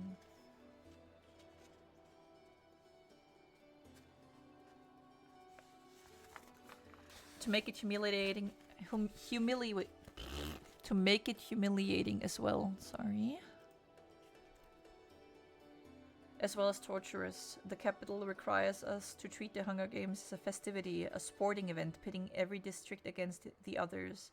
The last tribute alive receives a life of ease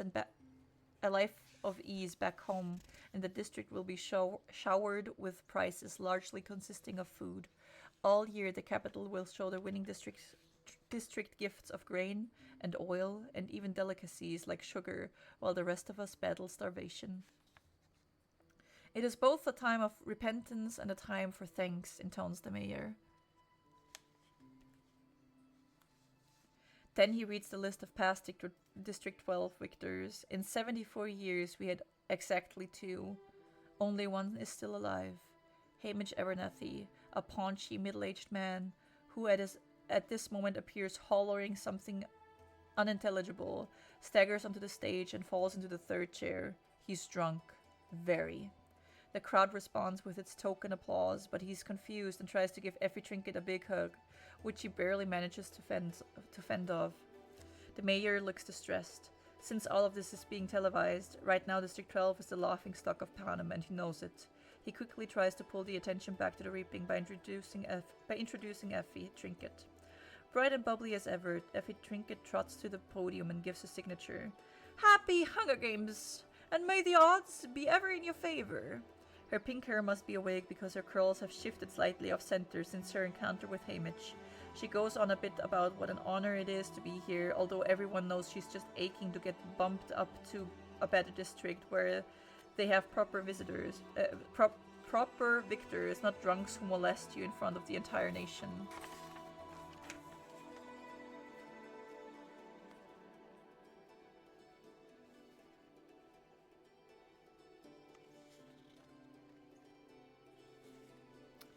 Through the crowd, I spot Gale looking back at me with a ghost of a smile. As reapings go, this one at least has a slight entertainment factor.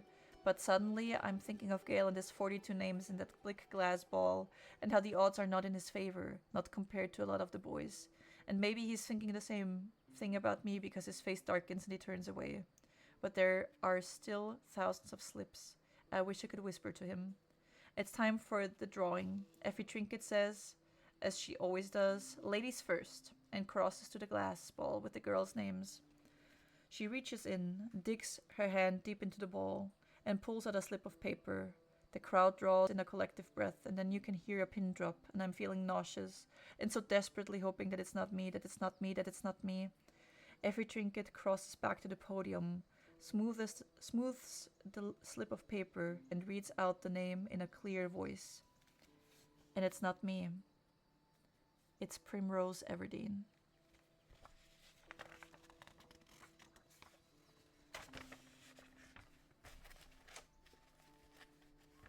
What you talking about, Diddy? Yeah.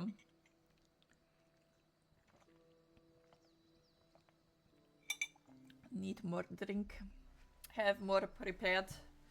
Just give me some time. Hi, Stevie.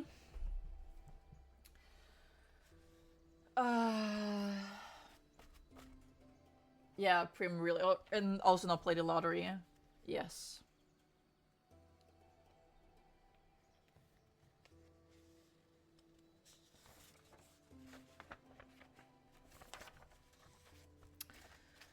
The more anxious I am to find sleep, the more it eludes me. Finally, I'm too restless to even stay in bed. I pace the floor, heart beating so fast, beating too short. No, wait, sorry. I pace the floor, heart beating too fast, breathing too short. My room feels like a prison cell. If I don't get air soon, I'm going to start to throw things again. I run down the hall to the door to the roof. It's not only unlocked but ajar. Perhaps someone forgot to close it, but it doesn't matter. The energy field enclosing the roof prevents any desperate from of escape. And I'm not looking to escape, only to fill my lungs with air. I want to see the sky and the moon, on the last night that no one will be hunting me.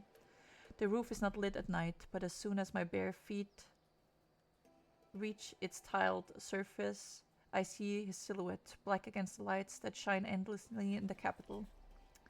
There's quite a commotion going on in the streets, music and singing and car horns, none of which I could hear through the thick glass window panels in my room.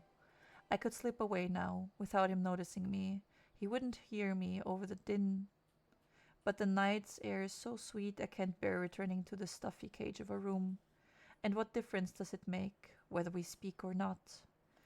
My feet move soundlessly across the tiles. I'm only 1 yard behind him when I say, "You should be getting some sleep."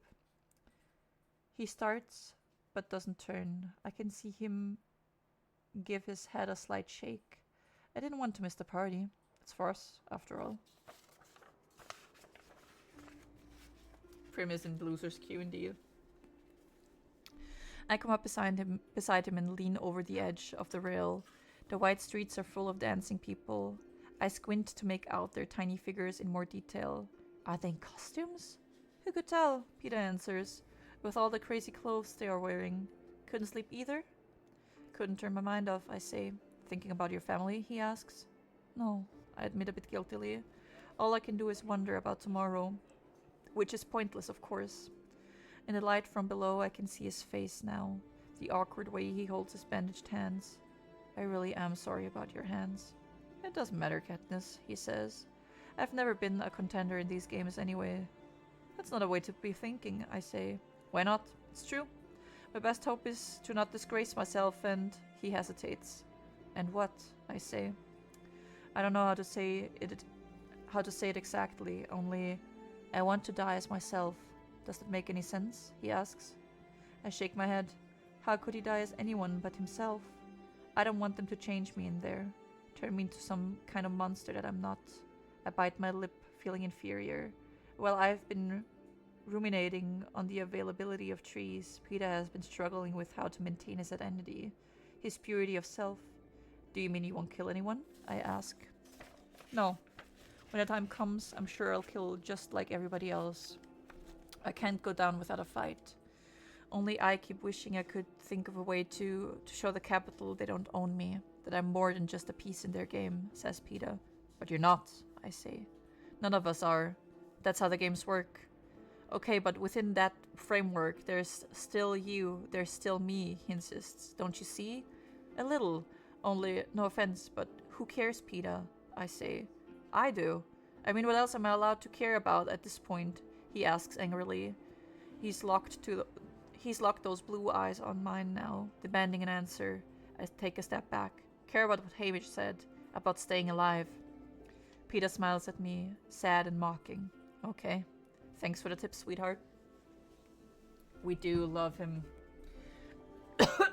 Peter, the horse is here.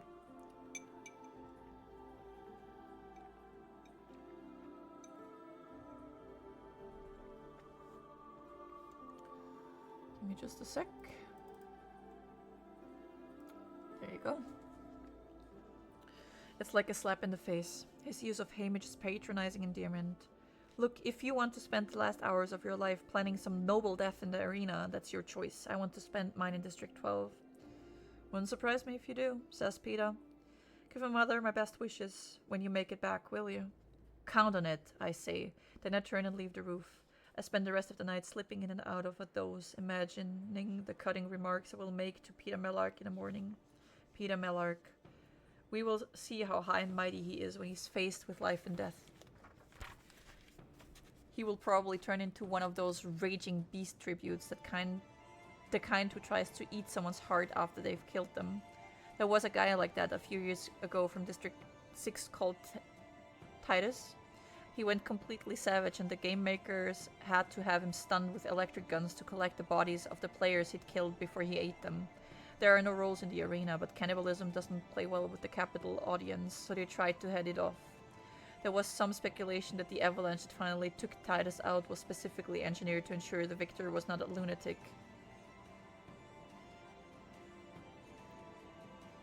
I don't see Peeta in the morning. Cinna comes to me before dawn, gives me a simple shift to wear, and guides me to the roof. My final dressing and preparations will be alone in the catacombs under the arena itself. A hovercraft appears out of thin air, just like the one did in the woods the day I saw the red-headed Avox girl captured, and the ladder drops down. I place my hands and feet on the lower rungs, and instantly it's as if I'm frozen. Some sort of current glues me to the ladder while I'm lifted safely inside. I expect the ladder to release me then, but I'm still stuck when a woman in a white coat approaches me, carrying a syringe. This is just your tracker, Katniss. The stiller you are, the more efficiently I can place it, she says. Still?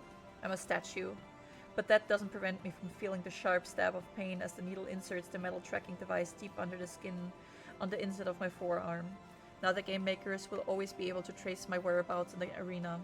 Wouldn't want to lose a tribute. I do love J-Law. She's a bad bitch. I'm also not sure how I feel about this song. Let's see. Let me get another sip because I feel like I'm sounding quite rough.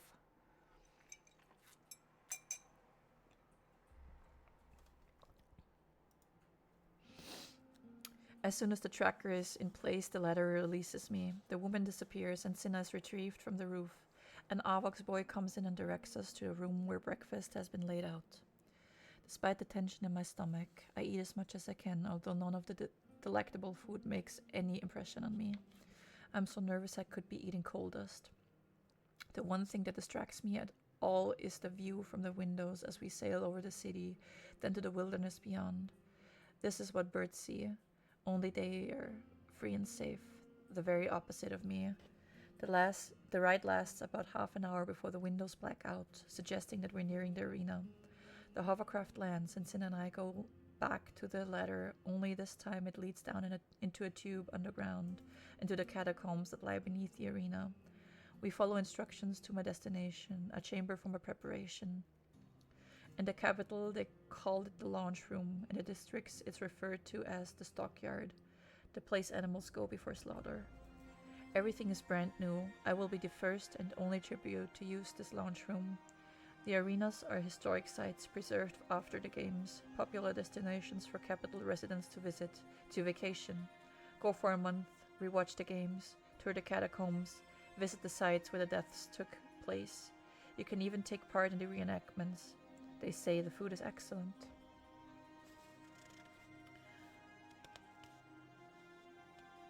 I struggle to keep my breakfast down as I shower and clean my teeth.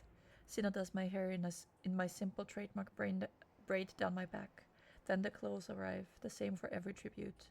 Cinna has had no say in my clothes, does not even know what will be in the package, but he helps me dress in the undergarments, simple tawny pants, light green blouse, sturdy brown belt, and thin hooded black jacket that falls to my thighs. The material in the jacket's designed to reflect body heat. Expect some cool nights, he says. The boots, worn over skin-tight socks, are better than I could have hoped for. Soft leather, not unlike my ones at home. These have a narrow, flexible rubber sole with treads, though. Good for running. I think I'm finished when Cinna pulls out the golden mockingjay pin from his pocket. I'd completely forgotten about it. Where did you get that? I ask. Off the green outfit you wore on the train, he says. I remember now taking it off my mother's dress, pinning it to the shirt. It's your district token, right? I nod and he fastens it on my shirt. It barely cleared the review board. Some thought the pin could be used as a weapon, giving you an unfair advantage. But eventually they let it through, said Cinna. They eliminated a ring from that District 1 girl, though. If you twisted the gemstone, a spike popped out. Poisoned one. She claimed she had no knowledge that the ring transformed and there was no way to prove she did. But she lost her token. There you are. All set. Move around. Make sure everything feels comfortable. I walk, run in circles, swing my arms around. Yes, it's fine. It fits perfect. Then there's nothing to do but wait for the call, says Cinna, unless you think you could eat any more. I turn down food but accept a glass of water that I take tiny sips of as we wait on a couch. I don't want to chew on my nails or lips, so I find myself gnawing on the inside of my cheek. It hasn't fully healed yet. Soon the taste of blood fills my mouth. Nervousness seeps into terror as I anticipate what is to come. I could be dead, flat out dead in an hour, not even. My fingers obsessively trace the hard little lump on my forearm where the woman injected the tracking device. I press on it, even though it hurts. I press on it so hard a small bruise begins to form. Do you want to talk, Katniss? Cinna asks. I shake my head, but after a moment, hold out my hand to him. Cinna encloses it in both of his, and this is how we sit until a pleasant female voice announces it's time to prepare for launch. Let me just readjust for a second. Awa. Let me just get all cozied up here. Still clenching one of Cinna's hands, I walk over and stand on the circular metal plate. Remember what Hamish said. Run, find water, the rest will follow, he says. I nod. And remember this. I'm not allowed to bet, but if I could, my money would be on you. Truly, I whisper. Truly, says Cinna.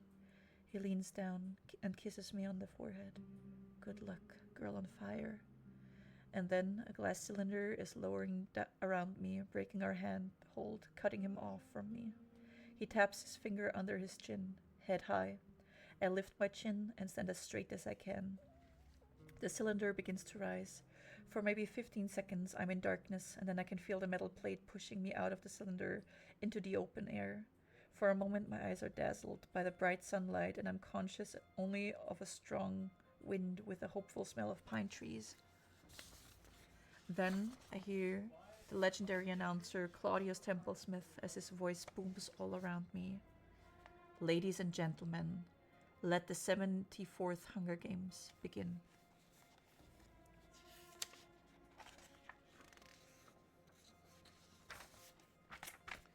One more chapter, or like one more part from book 1 that I want to read to you. And then I have a little bit of book 2 for you too, because I love you guys.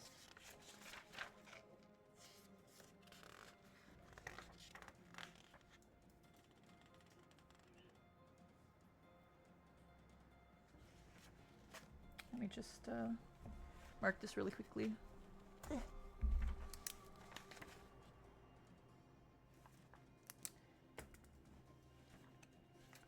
The world has transformed to flame and smoke. Burning branches crack from trees, and fallen showers of sparks at my feet. All I can do is follow the others, the rabbits and deer, and I even spot a wild dog pack shooting through the woods. I trust their sense of direction because their instincts are sharper than mine. But they are much faster, flying through the underbush so gracefully as my boots catch on roots and fallen tree limbs that there's no way I can keep a pace with them. The heat is horrible, but worse than the heat is the smoke, which threatens to suffocate me at any moment. I pull the top of my shirt up over my nose, grateful to find it soaked in sweat and it offers a thin veil of protection. And I run, choking, my bag banging against my back, my face cut with branches that materialize from the gray haze without warning, because I know I'm supposed to run. This was not a tribute's campfire gone out of control, no accidental occurrence. The flames that bear down on me have an unnatural height, a uniformity that marks them as human-made, machine-made, game-maker-made. Things have been too quiet today. No deaths, perhaps no fights at all. The audience in the capital will get bored, claiming that these games are verging on dullness. This is the one thing the games must not do. It's not hard to follow the game maker's motivation. There is the courier pack, and then there are the rest of us, probably spread far and thin across the arena. This fire is designed to flush us out, to drive us together. It may not be the most original device I've seen, but it's very, very effective. I hurtle over a burning log, not high enough. The tail end of my jacket catches on fire, and I have to stop to rip it from my body and stamp out the flames, but I don't dare leave the jacket, scorched and smoldering as it is. I take the risk of shoving it in my sleeping bag, hoping the lack of air will quell what I haven't extinguished. This is all I have, what I carry on my back, and it's little enough to survive. In a matter of minutes, my throat and nose are burning. The coughing begins soon after, and my lungs begin to feel as if they are actually being cooked. Discomfort turns to distress until each breath sends a searing pain through my chest. I manage to take cover under a stone outcropping just as the vomiting begins, and I lose my meager supper and whatever water has remained in my stomach. Crouching on my hands and knees, I retch until there's nothing left to come up. I know I need to keep moving, but I'm trembling and lightheaded now, gasping for air. I allow myself about a spoonful of water to rinse my mouth and spit, then take a few swallows from my bottle. You get 1 minute, I tell myself, 1 minute to rest. I take the time to reorder my supplies, wad up the sleeping bag, and messily stuff everything into my backpack. My minute's up. I know it's time to move, but the smoke has clouded my thoughts. The swift-footed animals that wear my compass have left me behind. I know that I haven't been in this part of the woods before. There were no sizable rocks like this one I'm sheltering against on my earlier travels. Where are the game makers driving me? Back to the lake? To a whole new terrain? Filled with new dangers? I had just found a few hours of peace at the pond when this attack began. Would there be another way I could travel parallel to the fire and work my way back there, to a source of water at least? The wall of fire must have an end, and it won't burn indefinitely. Not because the game makers couldn't keep it fueled, but because, again, that would invite accusations of boredom from the audience. If I could get back behind the fire line, I could avoid meeting up with the couriers. I just decided to try and loop back around, although it will require miles of travel from the infernal, and then a very circuitous road back when the first fireball blasts into the rock about 2 feet from my head. I spring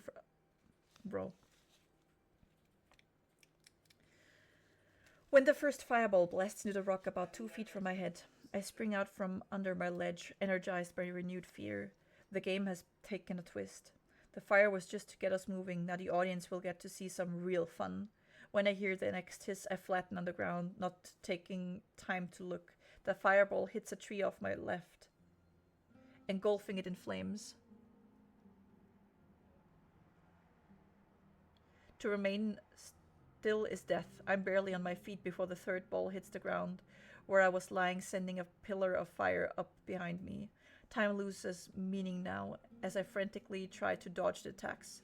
I can't see where they're being launched from, but it's not a hovercraft. The angles are not extreme enough. Probably this whole segment of the woods has been armed with precision launchers that are concealed in trees or rocks. Somewhere in a cool and spotless room, a game maker sits at a set of controls, fingers on the triggers that could end my life in a second. All that it needs is a direct hit.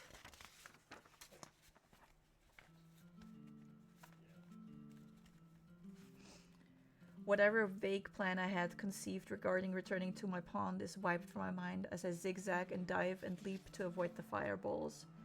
Each one is only the size of an apple, but packs tremendous power on contact.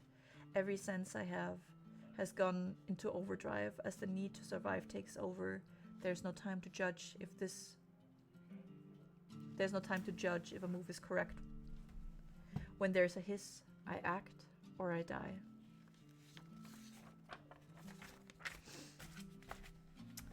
There you go, book 1. All done. All done. Let me take a sip before I give you book 2. And voice acting is hard when it's all from one person's POV and no dialogues whatsoever.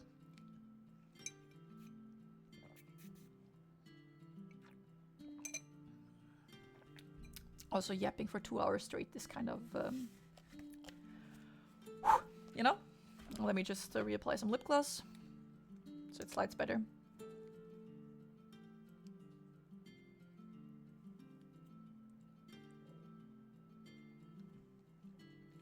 Please don't. Are you enjoying this? Is it too much like reading?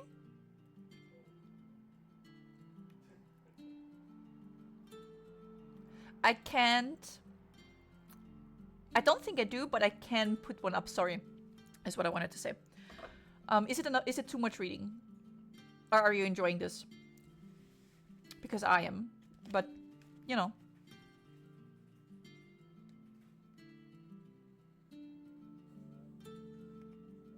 Okay, good. So this is book 2. I have 2 more parts that I desperately wanna give you guys.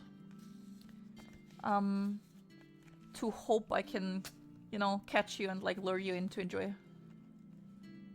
Oh yeah, of course. I stand there, feeling broken and small, thousands of eyes trained on me. There's a long pause.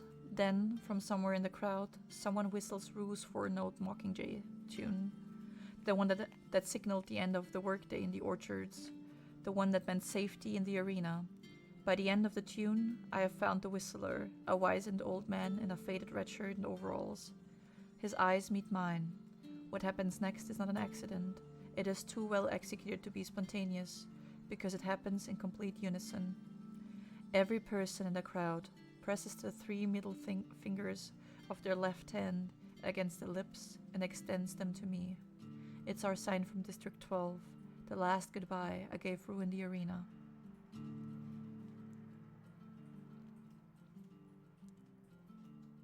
I love that.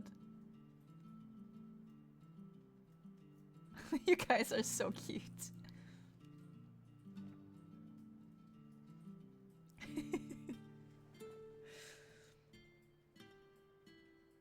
It's our sign from District 12, the last goodbye I gave Rue in the arena. If I hadn't spoken to President Snow, this gesture might have moved me to tears. But with his recent orders to calm the district fresh in my ears, it fills me with dread. What will he think of this very public salute to the girl who defied the Capitol? The full impact of what I've done hits me. It was not intentional. I only meant to express my thanks, but I have elicited something dangerous. An act of dissent from the people of District 11. This is exactly the kind of thing I'm supposed to be diffusing. I try to think of something to say to undermine what has just happened, to negate it, but I can hear the slight burst of static indicating my microphone has been cut off, and the mayor has taken over. Peter and I acknowledge a final round of applause. He leads me back toward the door, unaware that anything has gone wrong. I feel funny and have to stop for a moment. Little bits of bright sunshine dance before my eyes. Are you alright? Peter asks. Just dizzy. The sun was so bright, I say. I see his bouquet. I forgot my flowers, I mumble. I'll get them, he says. I can, I answer. We would be safe inside the Justice Building by now if I hadn't stopped, if I hadn't left my flowers. Instead, from the deep shade of the veranda, we see the whole thing. A pair of peacekeepers dragging the old man, who whistled to the top of the steps, forcing him to his knees before the crowd, and putting a bullet through his head.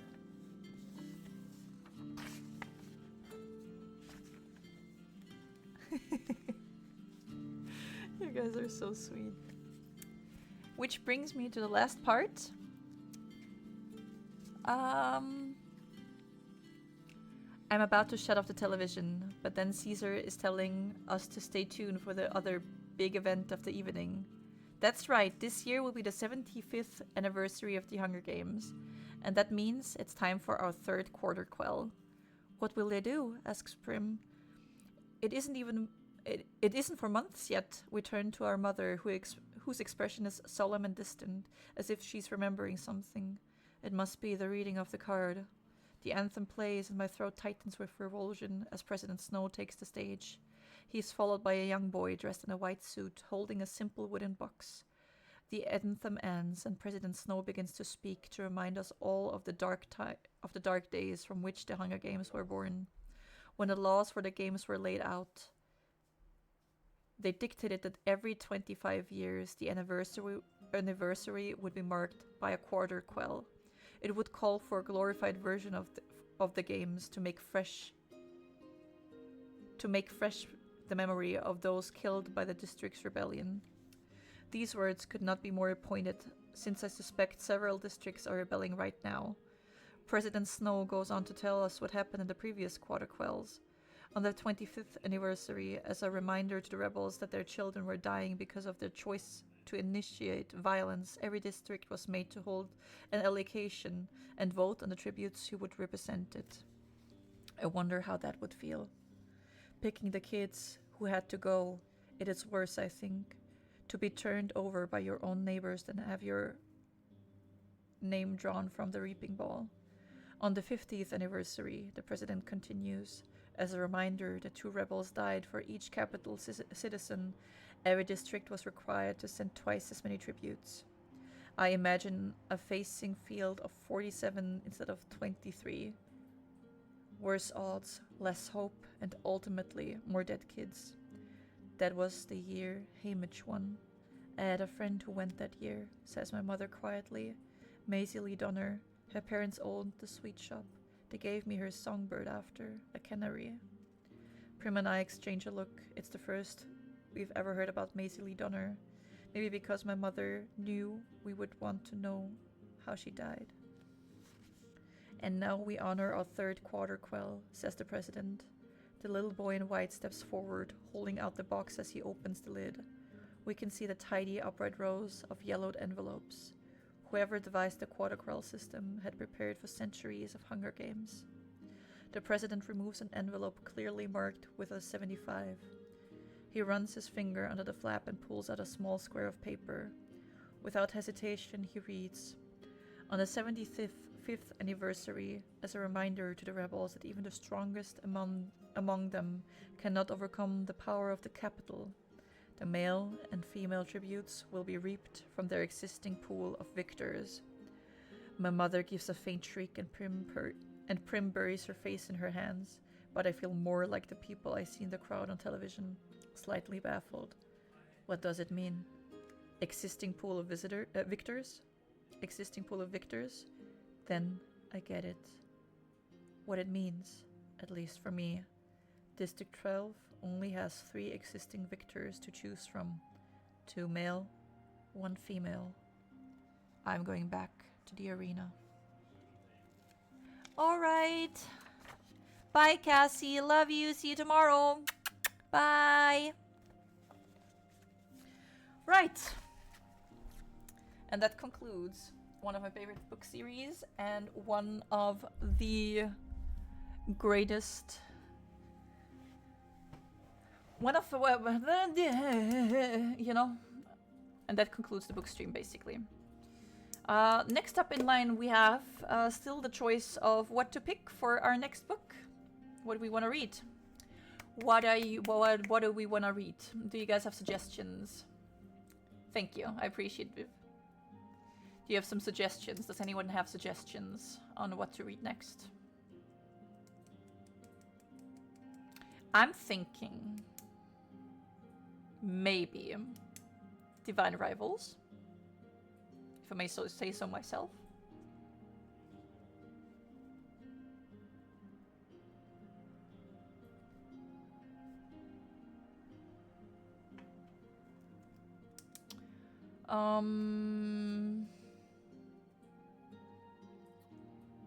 How about...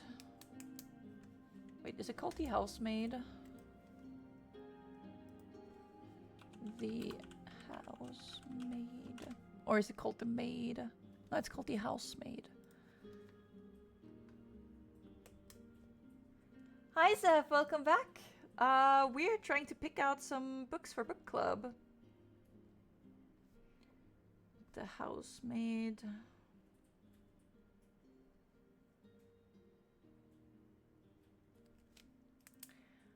But book club has been fun, right? I mean, I couldn't tell you. I'm just a wee little lad, you know.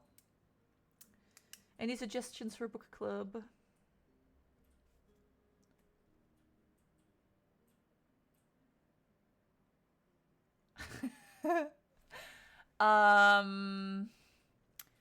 Let me think.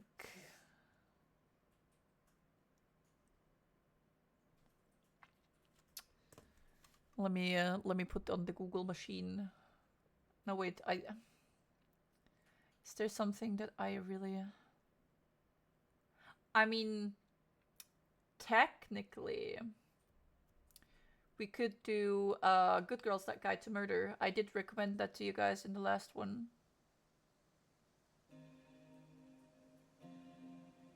Fair.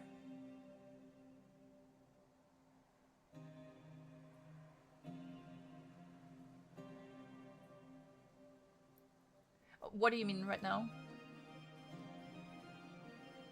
Viv, sorry. I'm kind of lost right now, sorry.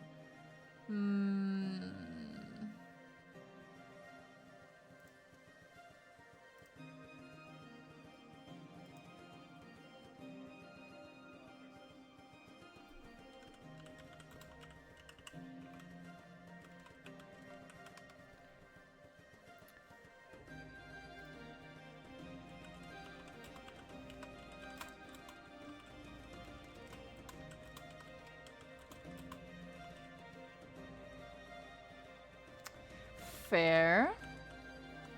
I mean, were you here for my last book stream?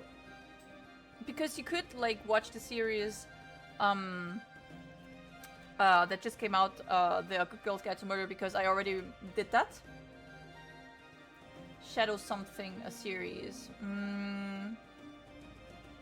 Do you mean Mortal Instruments? Because I do think I read the Mortal Instruments.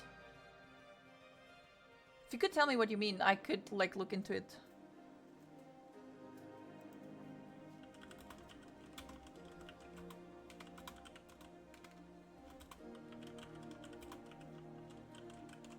I would also love to read the Janet McCurdy biography, Shadow and Bone. Yes, I've read that actually.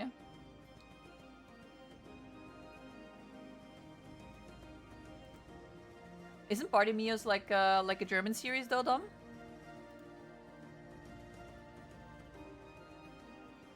I do think I've read Shadow and Bone, yeah.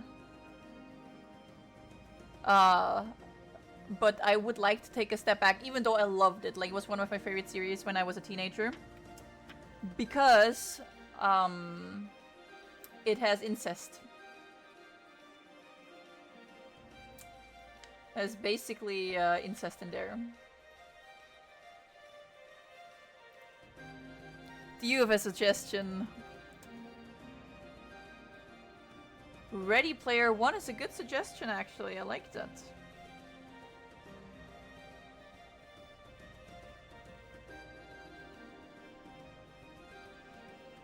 Well... Right? And I really would like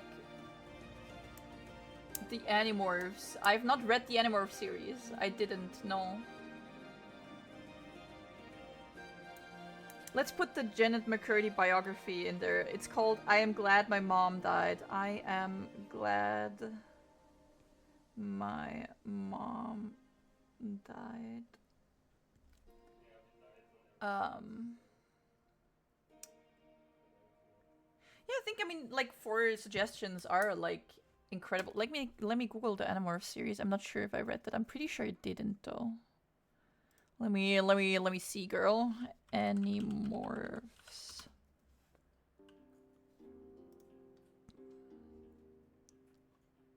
Oh, no, I've definitely not read them.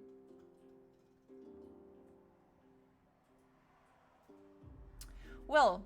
if you want to have like part in like the book club or like the reading and like the speculating, on it on stream, please feel free to again join my Discord and shoot me a message so I can put you in the book club. Same. So I can put you in the book club text channel, and you can vote, because this is not a dictatorial state. We are a democracy. And with that being said, I have yapped enough. I have to fucking save my voice. Yes, yes, yes. I will add you. Did you join the Discord already?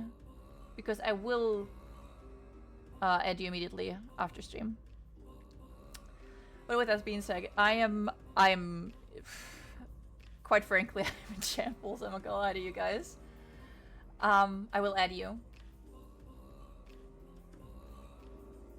No, that's fair, Viv. Don't worry. Like, there's no, like, have to. It's all, like, you can, but you don't have to. Like, there's a lot of people that are in the book club text channel that are not able to participate regularly, and that is perfectly fine. It is, like, it is, if something fits for you, you can do it, and if not, that's also perfectly fair. So if you're interested, you can, but if you're not, that's also perfectly fair, you know? Right, I'm gonna add you, the two of you, but I will say goodnight for today, because, again, I'm in shambles. I hope so too. Anyways, I love you guys to pieces, and I'll catch you guys tomorrow when we go back to terrorizing the Rift. I love you guys. Thank you so much for your support. Bye. Goodbye. Good night.